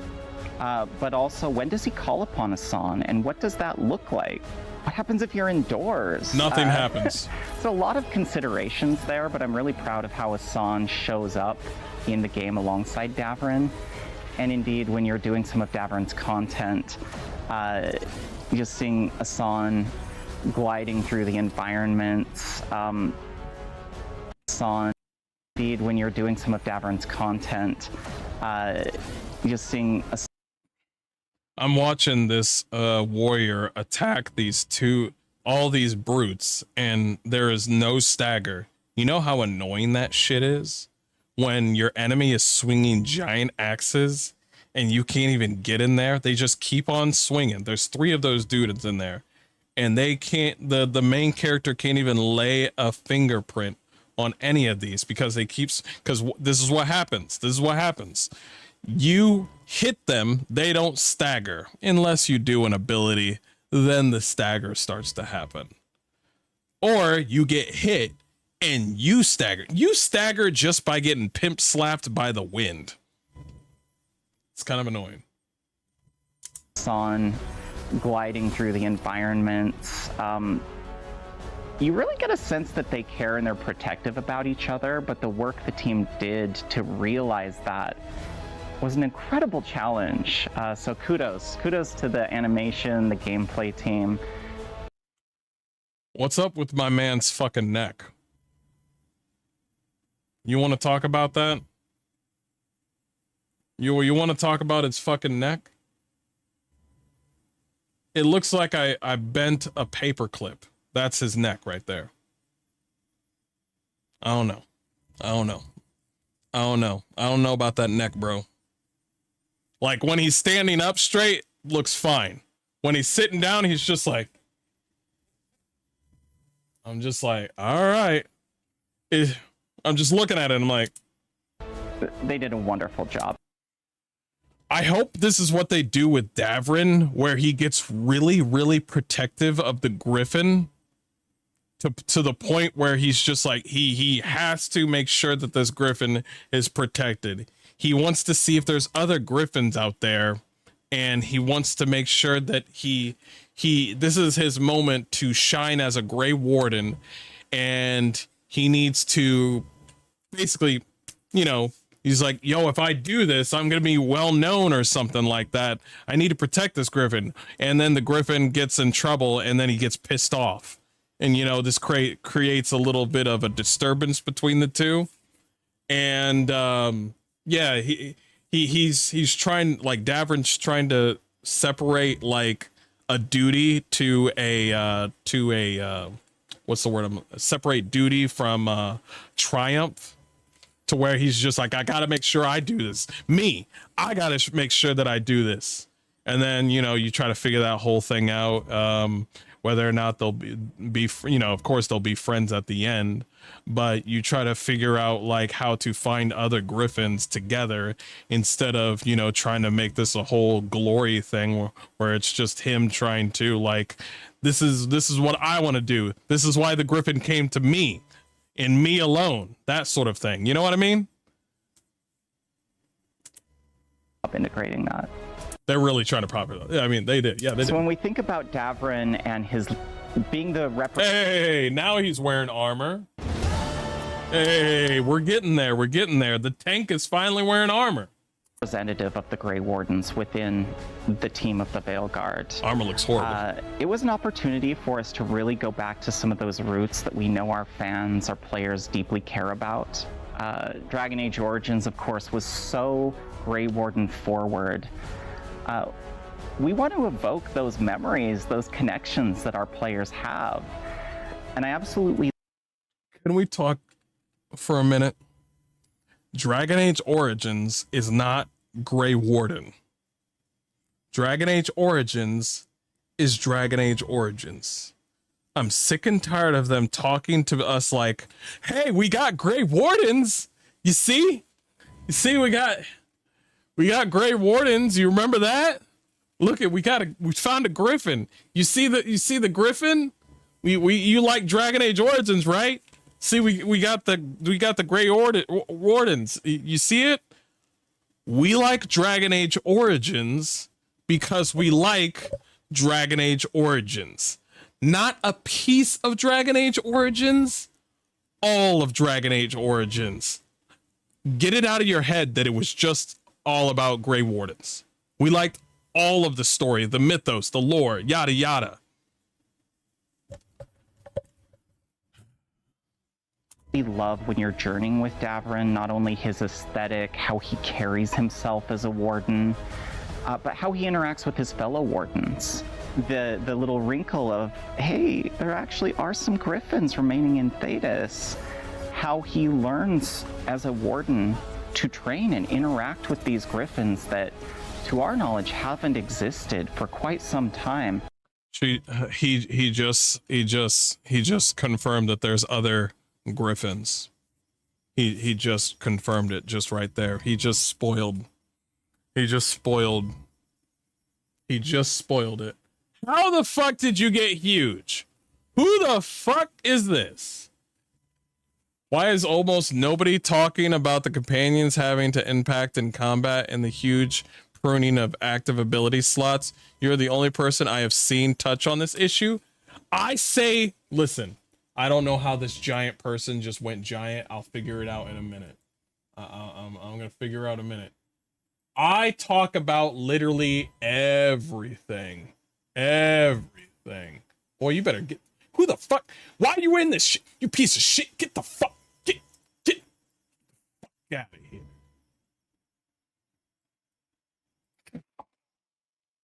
No!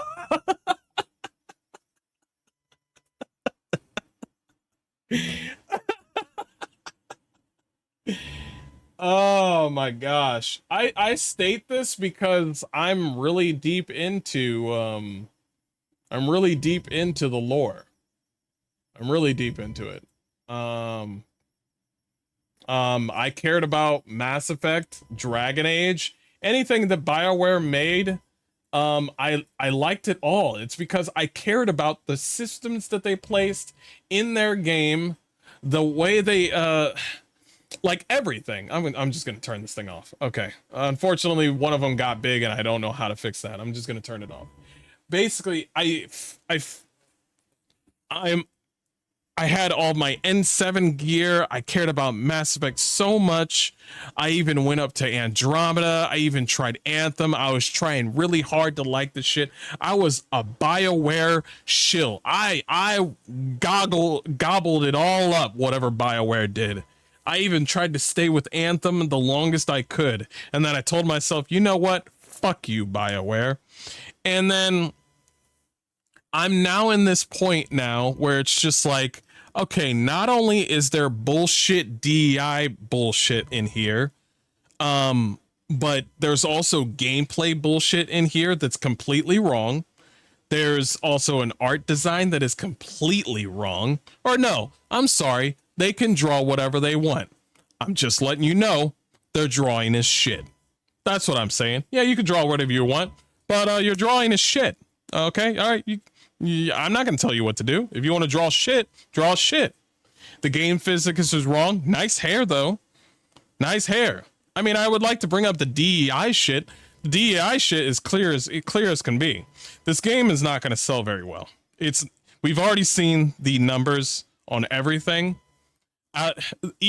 Even Dr. Disaster looked up talked to a few people who would pre-order the game, and out of the many stores that he has called to, only one store was selling 5 Dragon Age like Veilguard like copies. Nobody's looking for this game.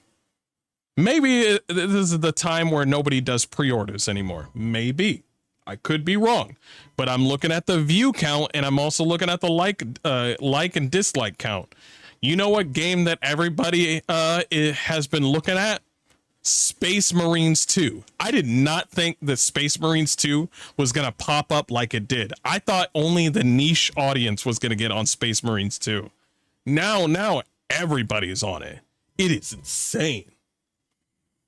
I think you are underestimating the fact of the number of BioWare fanboys, but you may be right. The number of fan soy boys and Twitter freaks and cat ladies is not that much.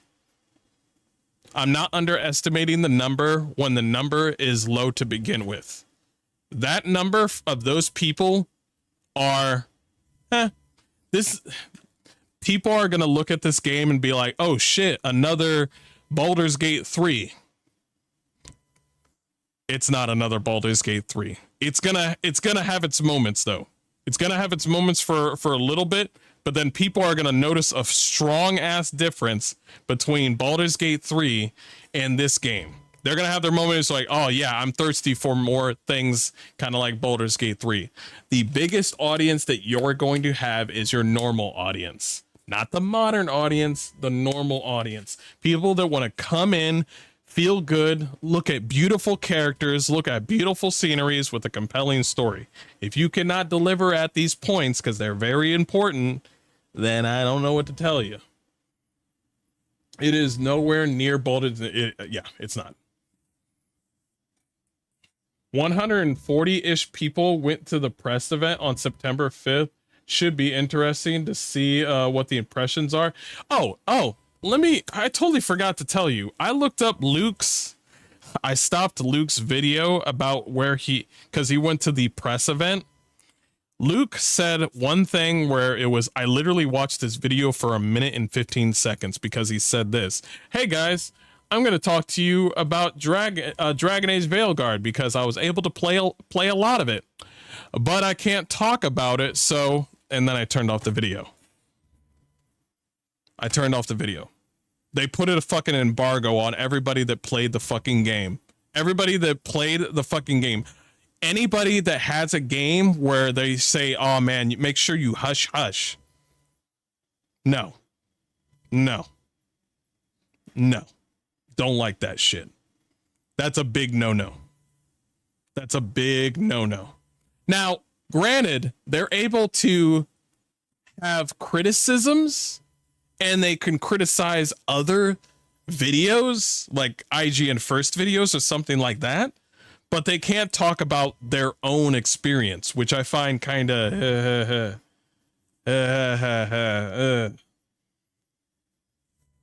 yeah, pre-ordering. Everybody has stopped pre-ordering like altogether. It's a learning experience on a lost art of the Grey Wardens that is really unique to Davrin's character. We'll need someone with fire in their blood. All right, so who's dating my uncle? Raise your hand. Who's dating my uncle? Raise your hand. Don't raise your hand all up at once. So Tosh, in the creation of their arc, is one of our more complex characters. It's a journey along their arc.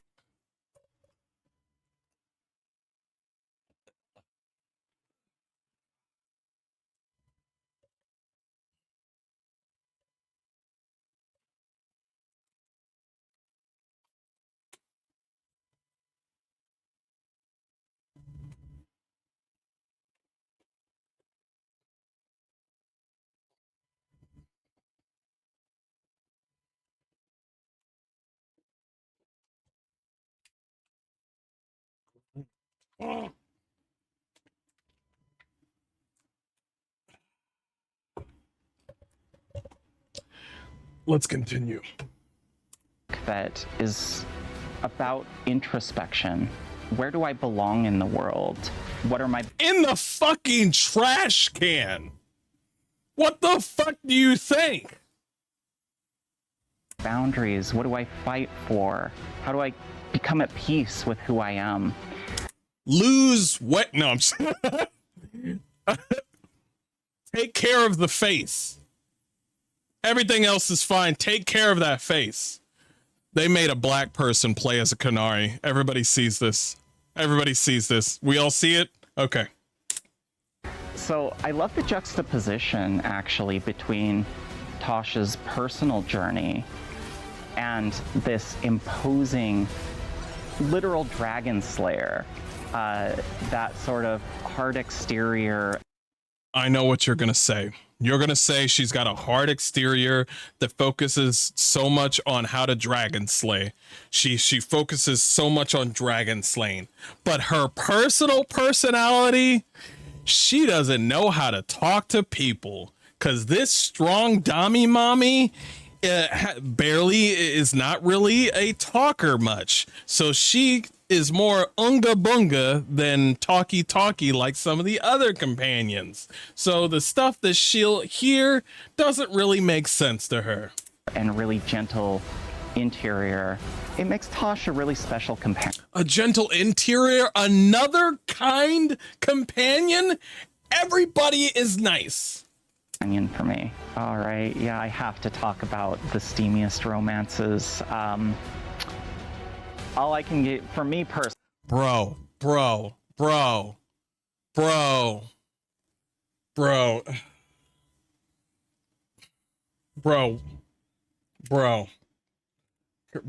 It makes Tasha a really special companion for me. Bro. All right, yeah, I have to talk about the steamiest romances. Bro, what the fuck? Okay? Bro, all right.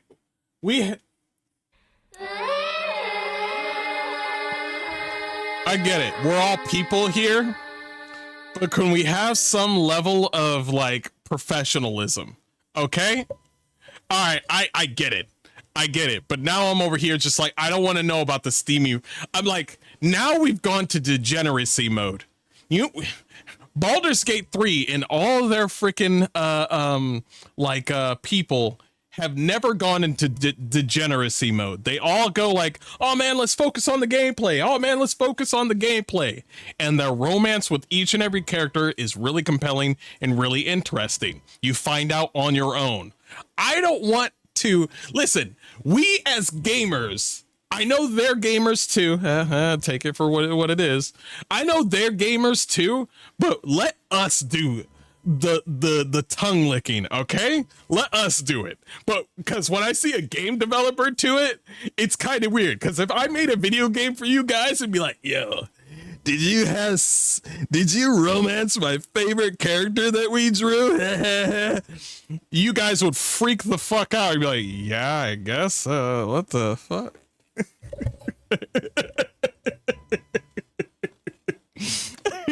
You're the game developer. Can you just be on business, please? All I can get, for me personally, I'll just speak for me personally. Don't tell me. Don't say something like Tash just goes crazy on you. Don't tell me Tash just does some fucking WWE shit on you when it comes to having sex with you. And look at Randy Orton slithering. Watch out! I don't wanna hear this. Personally, but at the culmination of the romance arcs, I'd have to say Tosh. When I got to that scene and saw the finished version of that cinematic, I was hollering. This'll take more than you and me. So Harding, as a companion, I guess I'd have to go back to Why are you gay? You are gay. Harding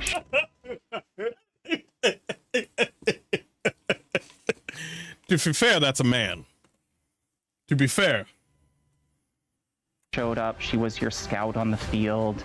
There was a light romance with her, and I think one of the things that the team didn't quite expect is how much Harding would catch on in Inquisition.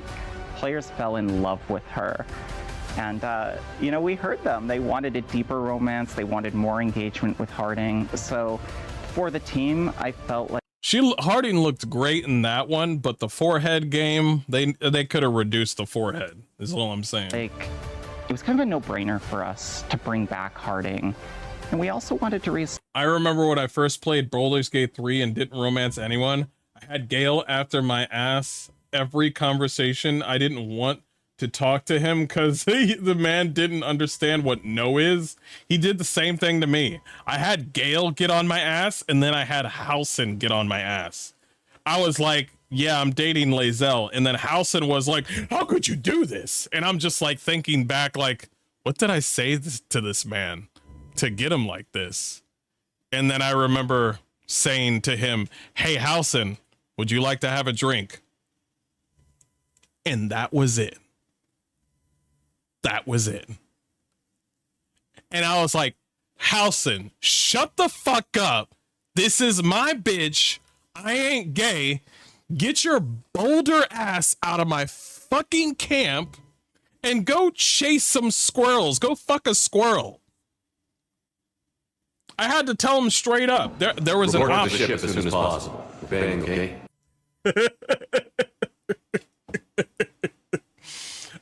There was two options. You can lay it easy on him or go hard. I had to go hard and tell him no. Establish that connection to the Inquisition in the world of Thetis, which occurred 10 years ago, the events of Inquisition. Hornless are Harding serves special, as our proxy back to those events. You get to learn about what's happened with the Inquisition since. So she presents some really lovely opportunities for us. I will say, personality-wise, that's some really lovely I'm not really into dwarves, but I'm gonna say the dwarves, let's be honest, the dwarves look way better than the previous Dragon Ages. I'm looking at her hips and I'm just like, yo, I could just put her head down and okay, let me stop talking. But her hips don't lie. I will admit Harding, you know, I'll admit the dwarves look better. But that's it. Everybody else looks horrible. I will say, personality-wise and her role on the battlefield, she is among my favorites. When you see her leap into the air, unleashing these devastating attacks with her bow and arrow. That's what being a leader is about. We land, get females, get sex, and leave before anyone changes their mind. It's hard enough fighting a war, but it's worse knowing no matter how hard you try, you can't f them all. But I'm sure as hell gonna give it my best shot. Damn right. Are we done? Arrow. I just can't get enough of her. The veil is a wound inflicted upon this. Why is it through almost each and every character that she spoke to, we're just like, I just can't get enough of this character. It's all just, the masculinity in this whole game is just cut out like a knife through fucking butter. There is no masculine sort of feeling that makes the character look like, you know, there's an ad. We'll wait. There's an ad. There's an ad. We'll wait. We'll wait. We'll bang, okay? Yep. But yeah, what I'm trying to say is, I feel like the masculinity in a lot of games are just straight up fucking gone, and I don't smell any masculinity in Dragon Age Veilguard. If I wanted to have masculinity in Veilguard, I'm gonna have to be an asshole the whole fucking. And I know this has nothing to do with masculinity. All I'm saying is just, if everybody's gonna be kind, if everybody's gonna be nice to me in Dragon Age Veilguard, I'm coming in and I'm gonna be a fucking dick. I'm coming in and being a fucking dick. Who knows? What if I'm a complete dick in Veilguard and one of the characters out of nowhere, I think the most submissive person out of all of them is probably Harding, mixed in with the Asian elf. One of those two. I think I'm leaning towards Harding. Yeah. So if I'm an asshole to everybody, you're going to accidentally romance one of them. I'm just saying, I don't smell any masculinity in the shit. Nobody's going hard. It's just it feels to me like this game is a slice of life. A slice of life. I don't feel any sort of like heart pounding moments that I get with Space Marines 2. Space Marine 2 had so much fucking masculinity. It was fucking dope, bro. It was so dope. And the little conversations that you have with your brothers, you just started calling the other players, the other people in your team, brothers.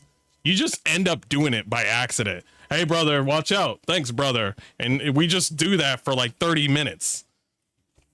Speak, ego. By drowning the world in demons. If Solus is peak masculinity in this whole game, then we're done for. I mean, he's coming out here releasing the fade so he can bring back the old ways. You know, he can bring things back to the way it was with the elves. That is pretty baller. So you're kind of right. I have taken precautions to minimize the damage, Varric. Minimize the... So Rook's relationship with Solus is a complicated one. Everyone has seen at this point the gameplay reveal and the opening moments of the game, so you'll know things got shaken up pretty radically for Solus already. He's trapped. He's basically communicating with you as an advisor. And I absolutely love that idea of he's your lifeline right now, but can you trust him? And those touch points with him, do I take his advice or not? Can he be trusted? Is he going to betray me? All the while giving you this information that you absolutely need in order to be successful. It creates an interesting stage for us where I think our fans will agree Solus is very complicated. He firmly believes he's doing the right thing, and some of our fans will agree that he's trying to do the right thing. Others will not. And this creates a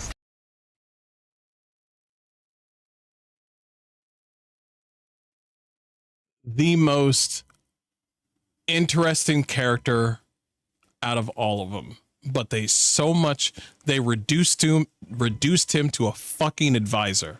I wanted Solus to be another, which he kind of might do still. He kind of still might be like another enemy at the end of this. He might, but I feel like I would love Solus as a third type enemy out there creating an army, you know, doing his thing. You know, he might side with the other elves. I don't know. I don't know for sure. I don't know all the lore like you guys do.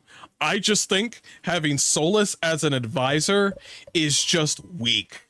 It's weak. It's Solus Silverhand, like Spellin's shield set. It's weak, man. What, you want the... Bro, you know how fucking weird it is that I'm hitting on a chick in Cyberpunk 2077 and Johnny Silverhand is in the back seat? It's so fucking weird.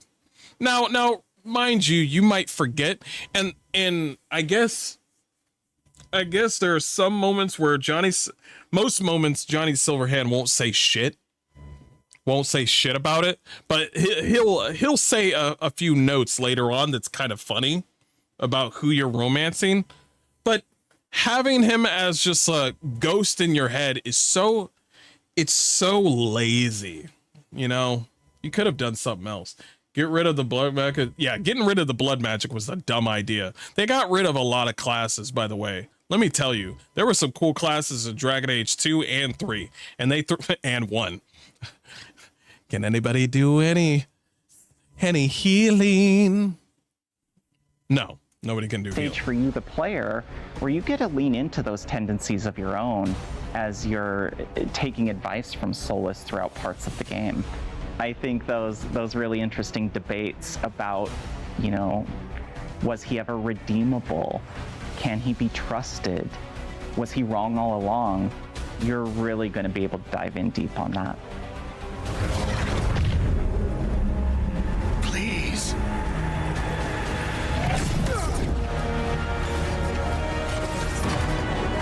So Varric has changed since the events of Dragon Age Inquisition. He has spent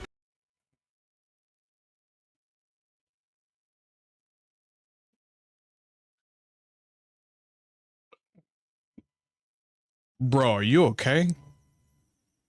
Bro, are you fine? Oh, sorry, I was talking about her promoting the game. It's fine, it's fine. Bro, is he okay? Bro, what are they doing to my boy out here? All right, listen, I don't hate anybody, but bro, whoever's fucking with him, leave him alone. Bro, he looks tired, bro. The time between, he's briefly, obviously, Viscount of Kirkwall. I mean, anybody who knows much about Varric knows how well a job where he sits around and tells people what to do is going to sit with him. He has been participating in the hunt for Solas, and I think for Varric in particular, that's a very difficult thing. Now, mind you, I don't give a fuck, okay? If Veilguard is bad, Veilguard is bad. Listen. When I see a person who in front of me, like in real person, I'll give him a hug. I'll say I'll pray for you. But you want my $70 at the end of the day, okay? All right? I'm not a complete piece of shit. If somebody is in danger, I will call the police and I'll see is like, hey, your son needs help. He's down in the dumps, that sort of thing. I'm not a complete asshole. But you still want my $70 at the end of this. I'm just being real. I hope he takes care of himself. That's all I'm saying. Crunch time? Yeah, I hope not.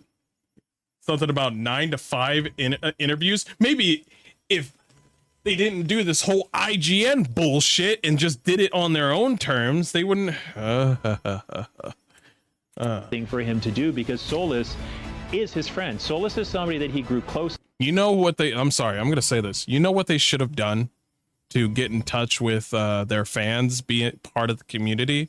They should have done this with fans. Independent YouTubers who really love Dragon Age. Fine, they can go with the shills and do stuff with the independent YouTubers that are shills for Dragon Age Veilguard. That's fine. But fuck 7 out of 10 IGN. Fuck GameSpot. Fuck Kotaku. Fuck Gotaku. Fuck Kotaku. Go to your fans, your community, and have little podcasts with them. You don't even need to be at their house. You could just talk and be chill and stuff. Have a couple of cookies. Just stay away from big media, gaming media sites, and just do your own thing with your actual community.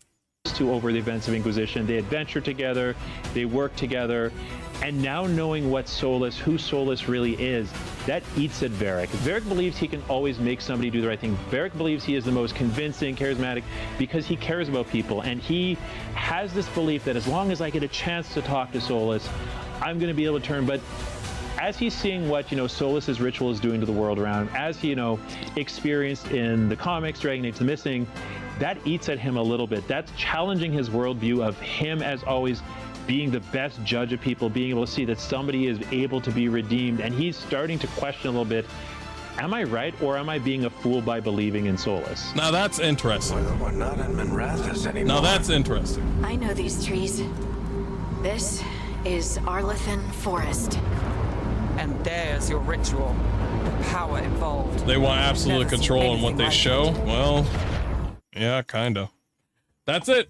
That's all of it. I'm not really going to change my view on what I feel about it, but this was really interesting to see the companions more up closely. I'm going to be honest with you. I didn't really know more about the companions than I've already known. Apparently, the biggest information I got is that they're all nice, and Tash probably has a giant dick. I'm assuming, judging by the lip biting, but also that's all I got. I didn't really get much out of this. I did have a couple of good laughs though. Anyway, guys, I'm gonna end this video right here and play some Dragon Age Origins. I'll upload this soon. And yeah, let's go play some video games. Oi, oi, oi. Oi, oh yeah.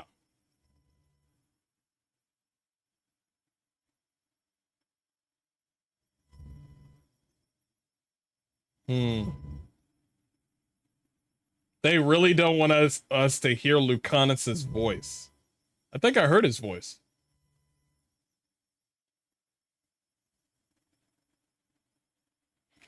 I'm getting used to the style, but I'm not getting used to how y'all did the Canary. Looks like dirty W there, big ass airbrushed forehead.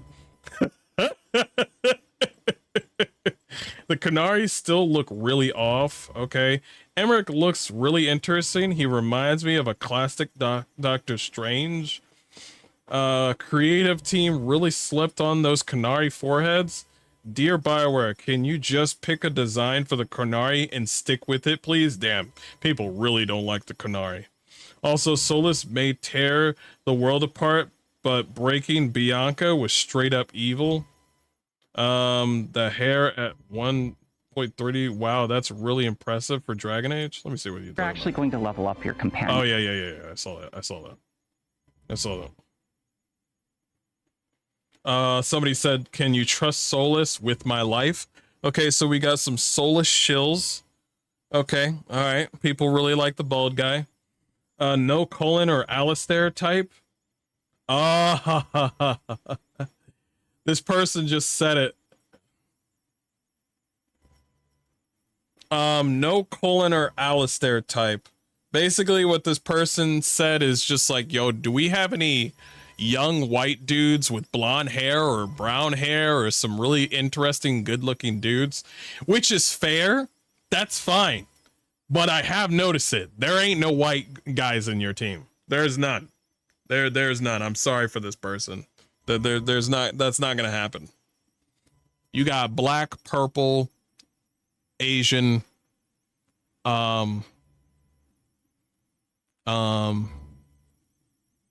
Hispanic, old guy, midget. Yeah. Glad to see more Tosh and Balara. Also, it's awesome to see so many different types of rooks showcased here. Glad to see more Tosh and Balara. You didn't really get to see anything new. It was just, you just heard about it. Can you trust Solus with my life? Solus in Fade Jail is one of my favorite things. I'll be honest, that was kind of funny. Hopefully the characters move around and interact with each other throughout the headquarters, like in Mass Effect 3, they'll probably will. Hair physics. That's the Antiva, let's go. Why don't you just say it loud? Yeah, let's kill some fucking and assassinate people, let's go. The Antivans are put as heroes. It is so crazy. It is so crazy. Tell Manfred he's gonna get the second parrot soon. Jesus fucking Christ. God, Jesus fucking Christ. People like to play house with some of these games. People look at games like this and they're just like, oh shit, it's Sims 4, but with action. Okay, alright, the hair physics, yep, hair physics. Was he ever redeemable? What do you mean, was? The hair looks awesome. Yep, hair. Everybody likes the hair. Everybody loves the hair. Dragon Age 2 Carnari were the best. Yes, they were. Oh, wait, he's Spanish, Italian, or whatever? Yeah, he's like Spanish or something like that. They have a light on their room to let you know they have a quest. I doubt they'll be running around much. They might, maybe. I think they will. I think they definitely will. Can't wait for release. I'm still bummed the companions aren't directly controllable. Yeah, bro, I feel you. I feel you on that one. Well, besides the art style that I'm not the biggest fan of, we can see how much the love they poured into the game. I get it, and if that love that you're seeing that's being poured into the game is something that you like, good. But don't say stuff like, oh man, they worked their asses off on the video game, I have to play it. You don't got to do a goddamn thing. You don't got to do a goddamn thing. Don't look at it as in like, oh man, look at this pretty beautiful game. Look at this beautiful game with so much robust shit. I have to play it because they work so hard on it. Don't think like that. 7 more long ass weeks. Yeah, some people are happy about it. Let me kiss Varric and my life is yours. Okay, some perverts. You're gonna get that. Yeah. Alright, that's fine. Some people are happy about it, and that's fine. Let them be.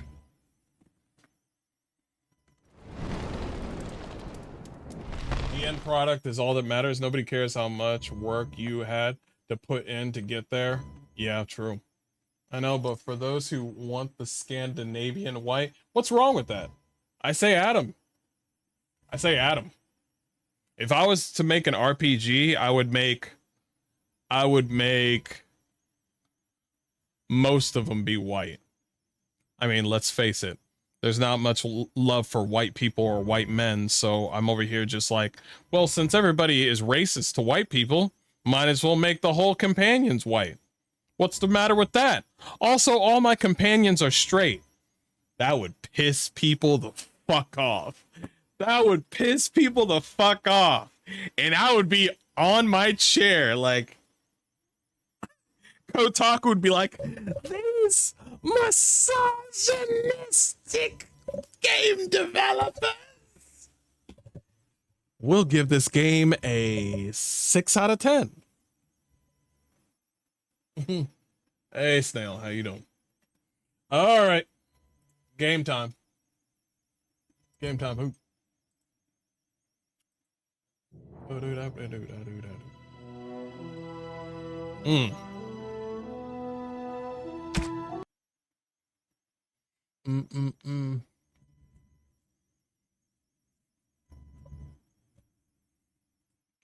Nobody complained about the they can also make more interesting and good-looking companions overall. Nobody complained about the making Isabella black when in Origins she's white.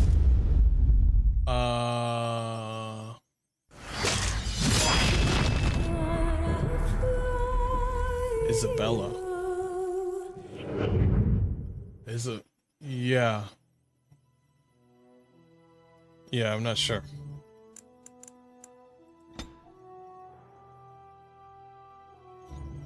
Alright, let's get back to it.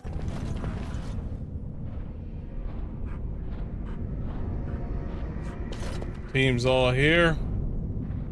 Oh yeah, that's right, I got a few mods on.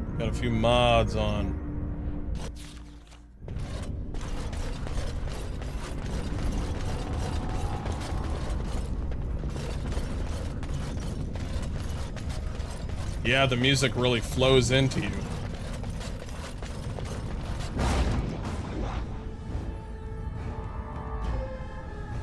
Okay. Are we? It's just up at the front.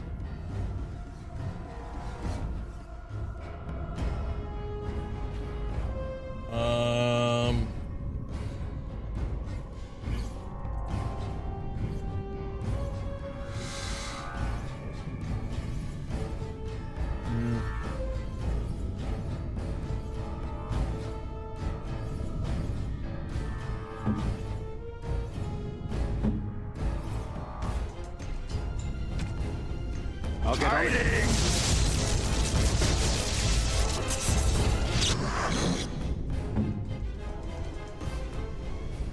Go back here.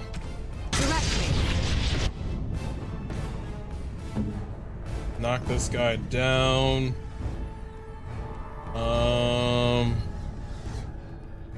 We got a pole arm. There we go. They won't know what hit me.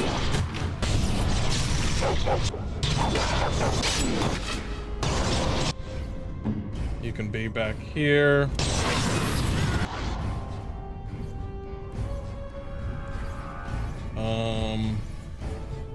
How are we all on health? We're good.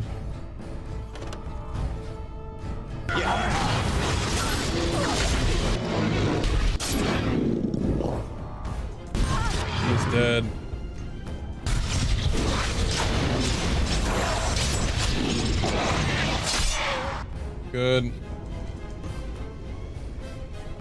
Everybody, stand still.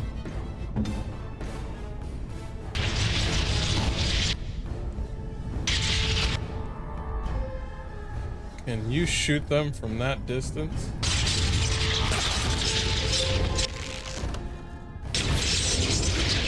Right away. I'll do it. Come and get it. Okay, come this way.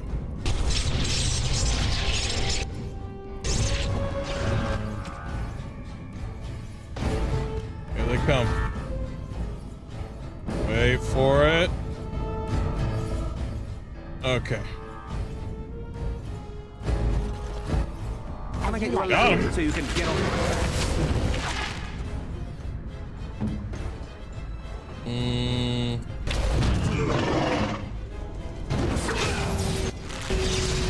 Doggy time. Nice. Die already! You like my tactics? You like my tactics? This place makes my skin crawl. Hey, you live underground here. Got it. Oh, Isabella? Isabella is like, I would say she's just brown. Now's better than later. She's not even black, she's just brown. I would say, I wouldn't even say she's brown. I think that she's just like, you know what? I will go with the fact that she might just be Egyptian. Brown-ish skin. Yeah, it's fine. Brown is fine. Fucking looks good. Isabella looks fucking real good. Somebody's saying she's black. She's not fucking black. She is not fucking black.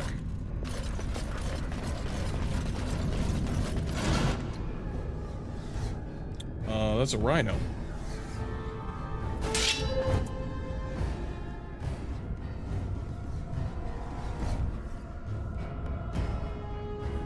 Yep. I'll get on it. Oh, she doesn't have black features, and what's POC? Oh, she doesn't have any black features, period. She's just, either she's just brown skinned, or she is tan. She's a pirate. Could possibly be that too.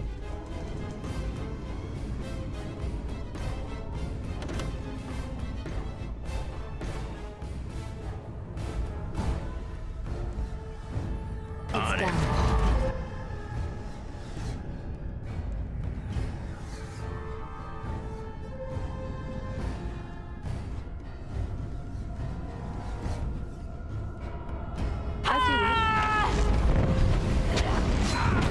Boom! Got him.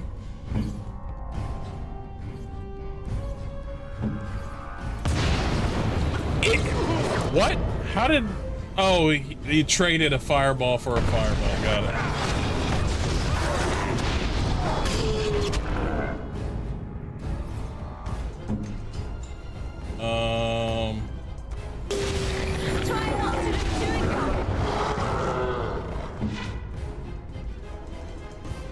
Alright, he killed him.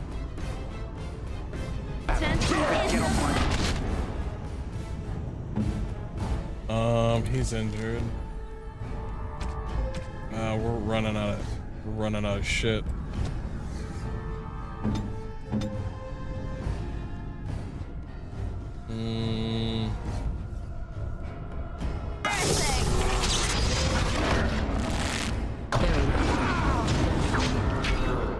Take care of him behind you. And now they're on her ass.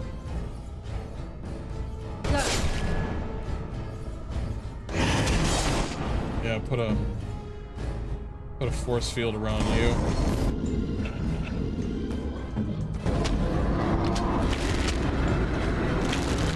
What is that noise? They're hitting somebody that can't be damaged. No! Are you fucking kidding me? Yo, what the fuck? I was doing, oh my god, bro.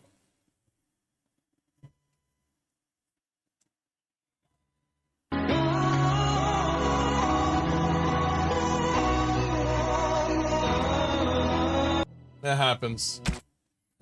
Ports, man. Ports. Ports.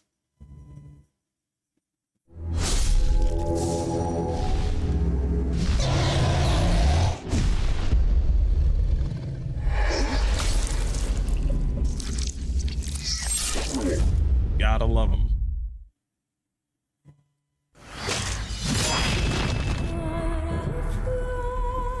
I didn't hear that you failed one.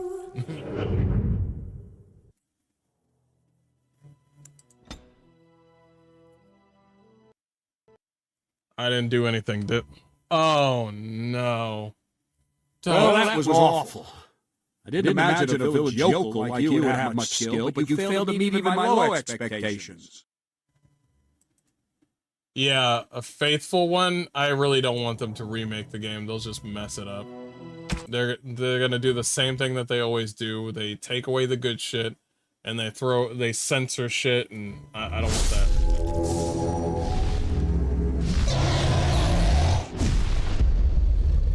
Guys, I'm gonna tell you, if this doesn't work again, I'm gonna have to say, we're gonna have to let go of Dragon Age Origins, because I don't want to go through this anymore.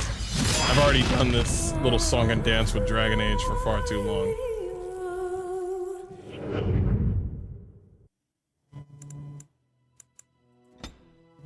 Yeah, I really don't.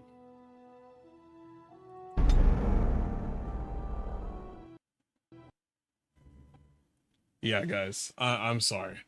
Yeah, I'm sorry. I really did want to.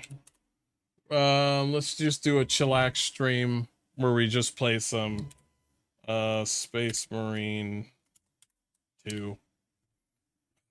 God, man, such a bad port, man. You try to put a mod on to fix everything, and then they just fuck it up. Alright. Let me change things around. Man, I'm sorry. I fixed the game to fix a bug, and then another bug happens. I'm just done. I'm just done. It really does suck.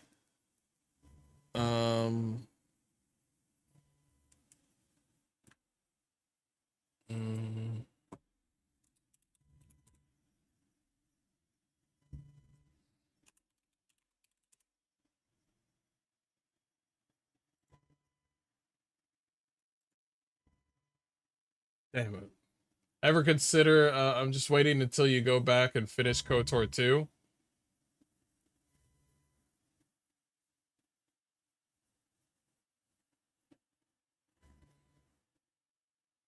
It's 11:55. We'll do KOTOR 2 tomorrow. Does that sound good?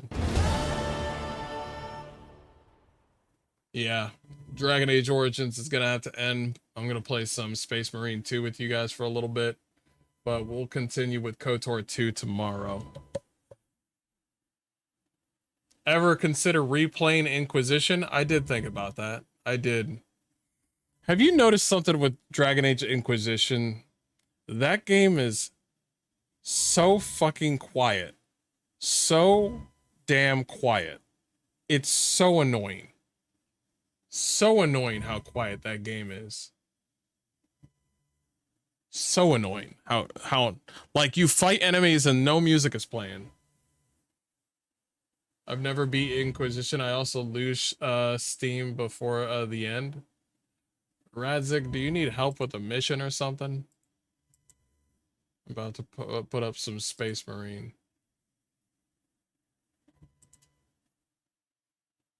Damn it, this sucks, man. Damn it. Man. Sucks.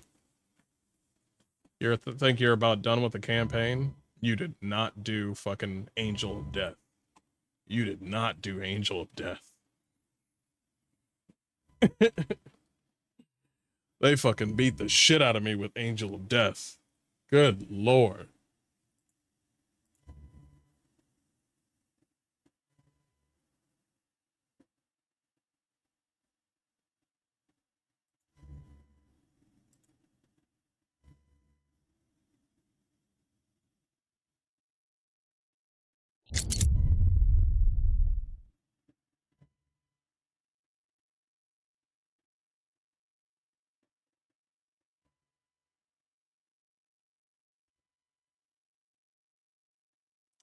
VTubers are hoes. Not all of them.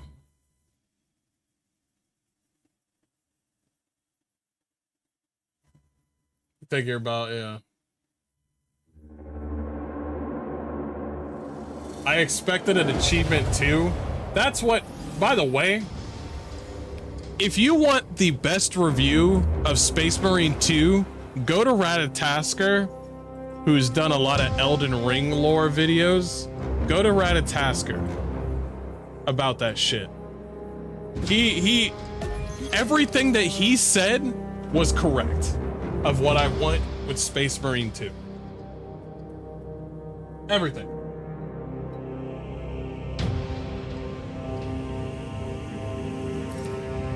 Yeah, VTubers know what sells, and if it works, it works.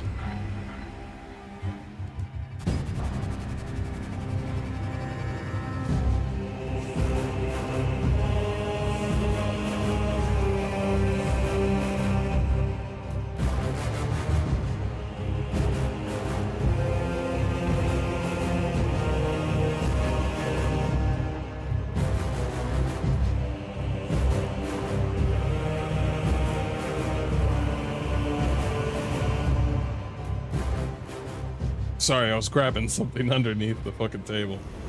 Yeah! I look good.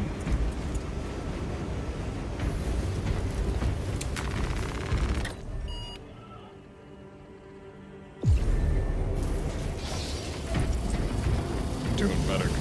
Everything is doing better than Concord. There's literally a Date Hitler video game that's doing better than Concord. Look it up, it's on Steam. Date Hitler.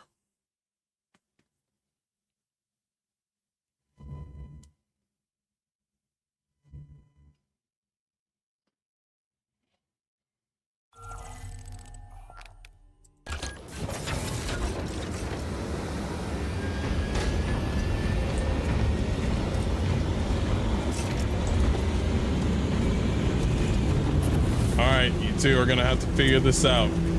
You, Battle Brother. Project Stupid, he kinda came in first. Doom, you knew what was up. You're gonna have to change, Doom.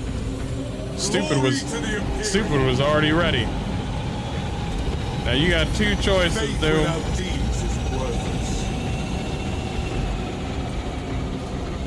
Hey. War is our purpose. I got one more match until I like the helmet I'm trying to get. Who said that? Project or Doom? I did. Project. Yeah, Project Stupid was already inside the assembly thing. Doom, you got two choices, I'll give Doom. it to you next time.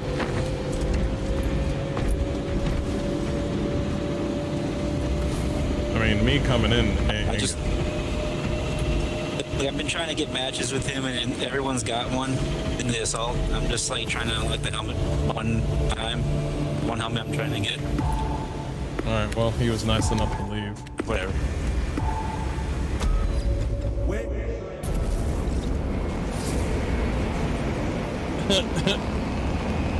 Oh yeah, you saw that? Yeah. The Hitler game beat Concord. People want to fuck Hitler more than they want to fuck any of your characters. That is fucking hilarious. That is so hilarious.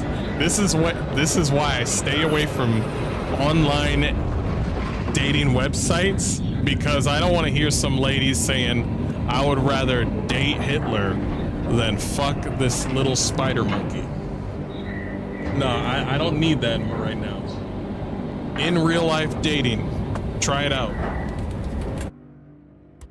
Your mission is to use the stored promethium in the refinery to destroy the enemy swarm.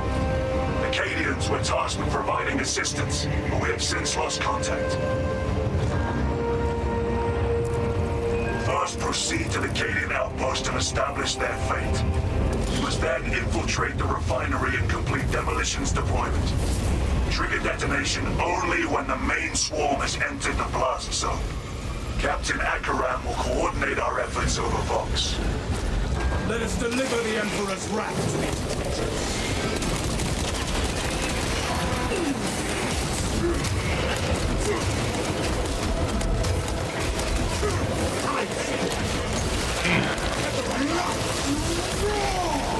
You failed at hope.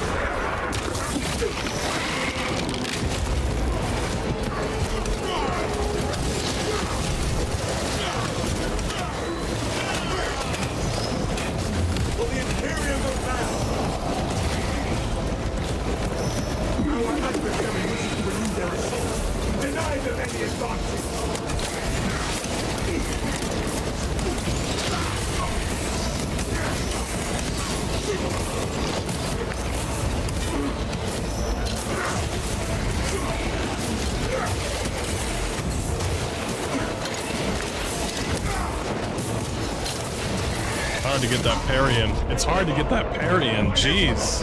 Hear my defiant litany.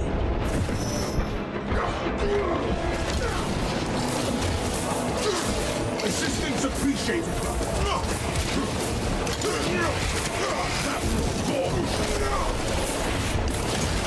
There we go.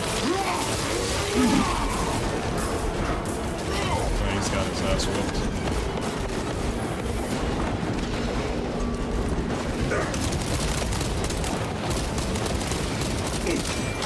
Sustain heavy damage.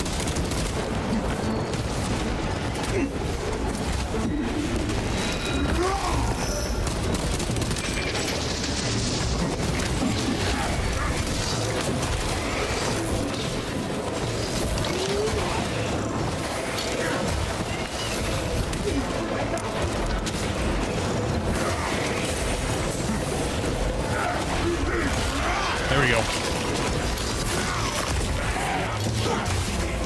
For the Imperium of Mam Titus? Don't say that. That's... don't say that.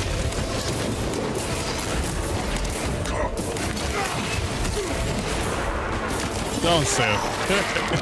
Mam Titus. We crush the ravenous brood beneath our beast. Our banner awaits unfurling. There's a Reddit post with a bunch of solutions to fix Dragon Age Origins crash. Want the link? Yes, I want the link. Please do send it. Swapping magazine. Greatly appreciate it. Purification, my friend. Assume your weapon malfunction.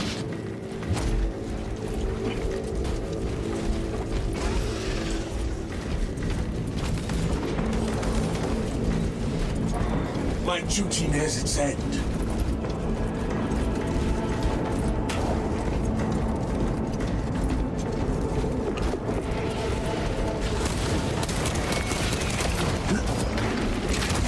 Into the moral death.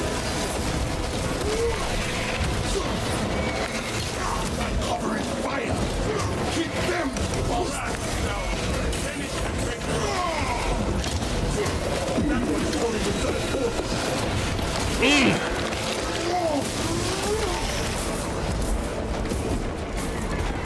I need to get master this fist thing. I need to master the ways of fisting. Reload.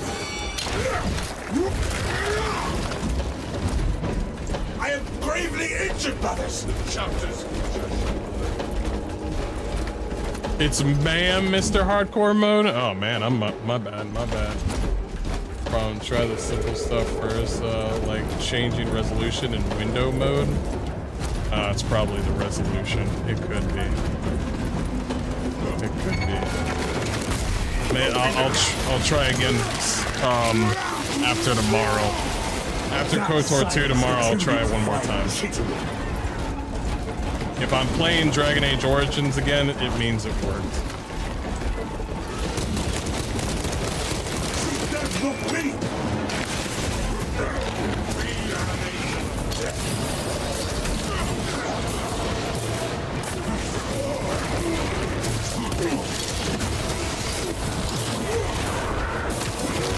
Sustained heavy damage. Our foe purge every last Xenos for the Imperium!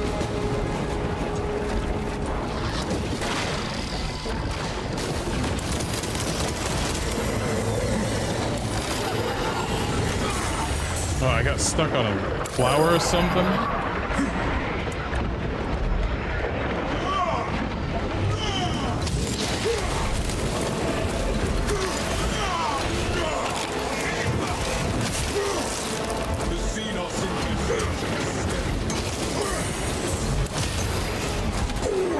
I'm down. Shit. Where's the other guy? Leave a path to our fallen!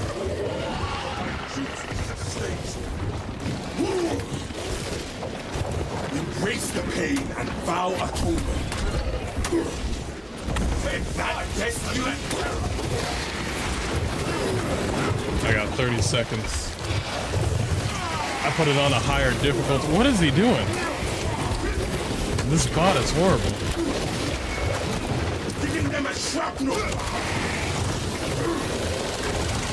Magazine out, magazine in.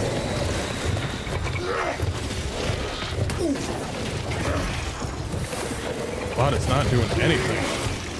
I'm surprised that they made the bots do absolutely nothing. Like, absolutely nothing. Renewed and unbroken, I awaken. I am airborne ready. Our glorious power strengthens our mission.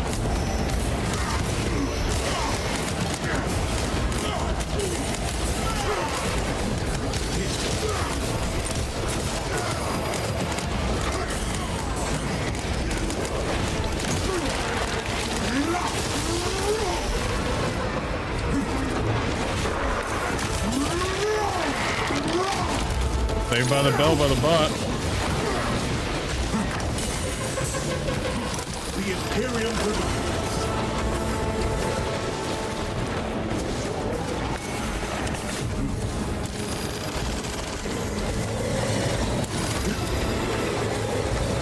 I'm so glad that doesn't go through. Another Xenos, our brother Gene Seed will live on.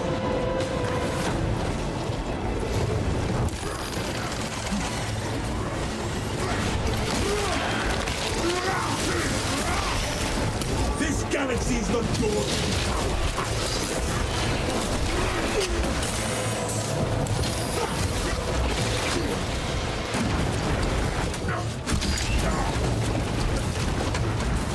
Back up.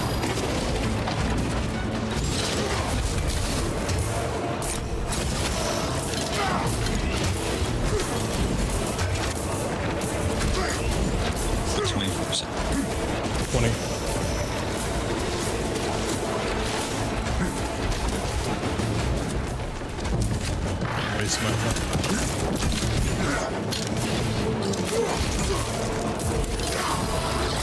That is no order. Steal your minds. Rearm. Okay, he's up.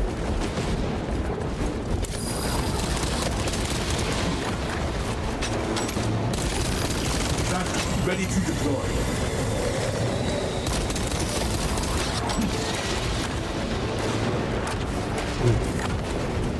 This tide of Xenos is in. He's gonna do another one.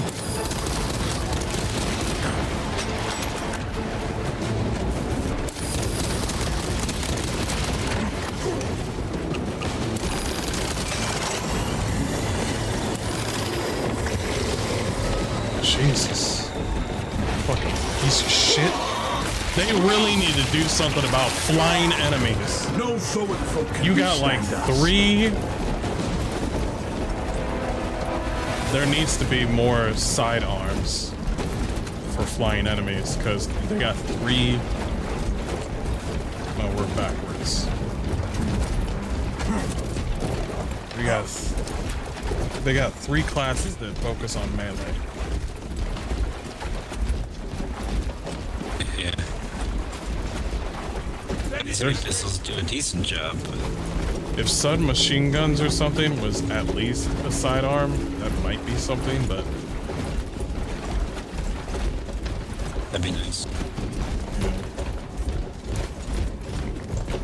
There's some type of javelin. I don't know all the Warhammer weapons, but must be something for a good sidearm. Rally to leave. Approaching the Astra Militarum camp. It is deadly quiet. For ranged, bruh. Have you seen they tried to gun down Trump again? Yeah, I saw that. The world's going crazy, and they have Trump Down syndrome. We are here. Now what, Captain? I see an orange guy, and then just like, oh shit. You need to acquire the Astra Militarum demolition codes required to deploy and arm their ordnance. Source one from any soldier you see, alive or otherwise. Ridiculous.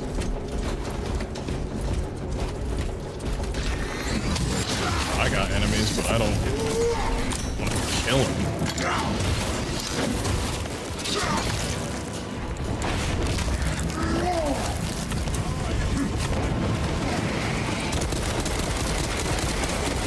Fresh magazine. Ooh, what the? Yeah, that works. Hell yeah. I just never planted that bomb well.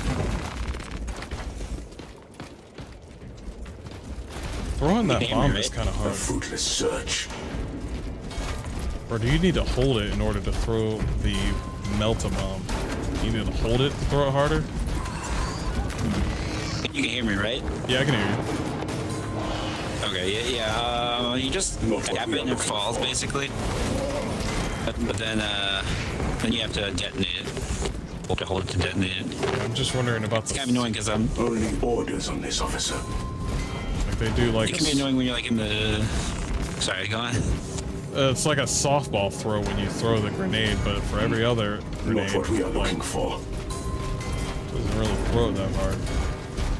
Yes. It's kind of barely like when he drops it at his feet, basically. Oh shit! It seeks the prayers.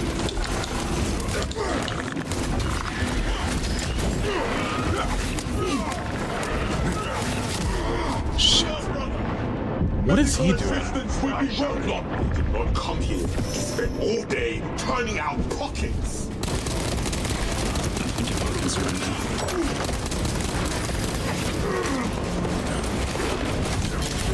That is heretical behavior.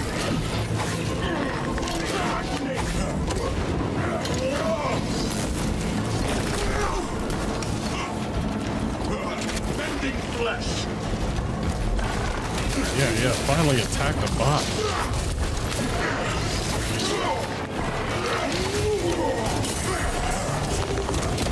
Most of the equipment is in shambles. Try searching the bodies.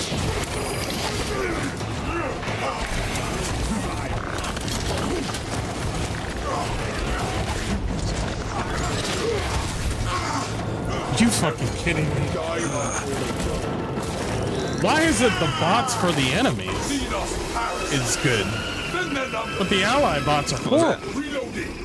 The ally bots are horrible, but the enemy bots are like fantastic. Yeah, they put all the focus there. But one good thing about the you probably bots is that they should. I don't know where the thing is. I should get in there.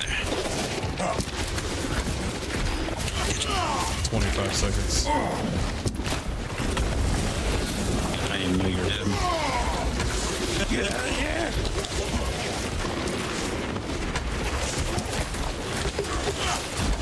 Ah. 5 seconds.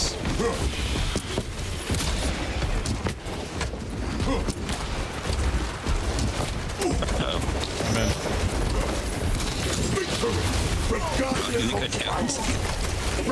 I am close. Gotcha.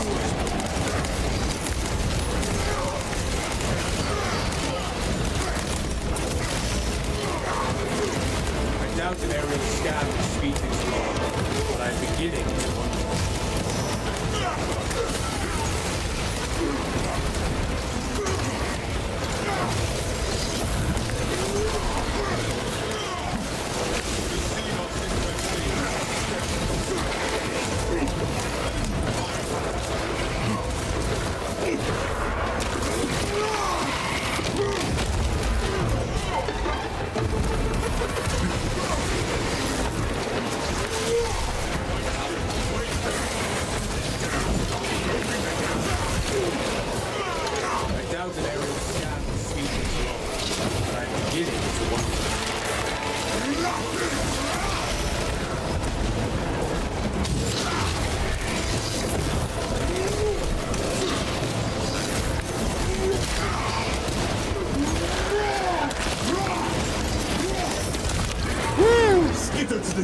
Woo! My toes were curling.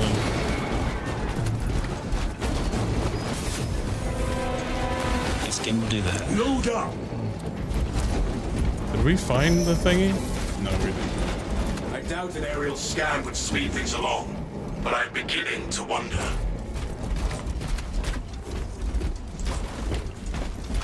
No. I think I was saying, the other. Which way? Oh, this one. One good thing about the bots is that they seem to take less damage, and they're loyal as. Proceed to the Promethium refinery. They'll come and pick you up in the middle of a hellstorm. Sometimes not though. Sometimes they'll just like stand there. Yeah, I haven't seen that too much yet, but yeah, I've seen it on YouTube. I heard about it, dude. I'd say like a 60-40, 70-30. I got lucky, I guess. They're very good with me, but they are like useless at the same time too. Yeah. Because I watch them and they're just sitting there, just like randomly shooting up real quick, just like one shot, every now and again.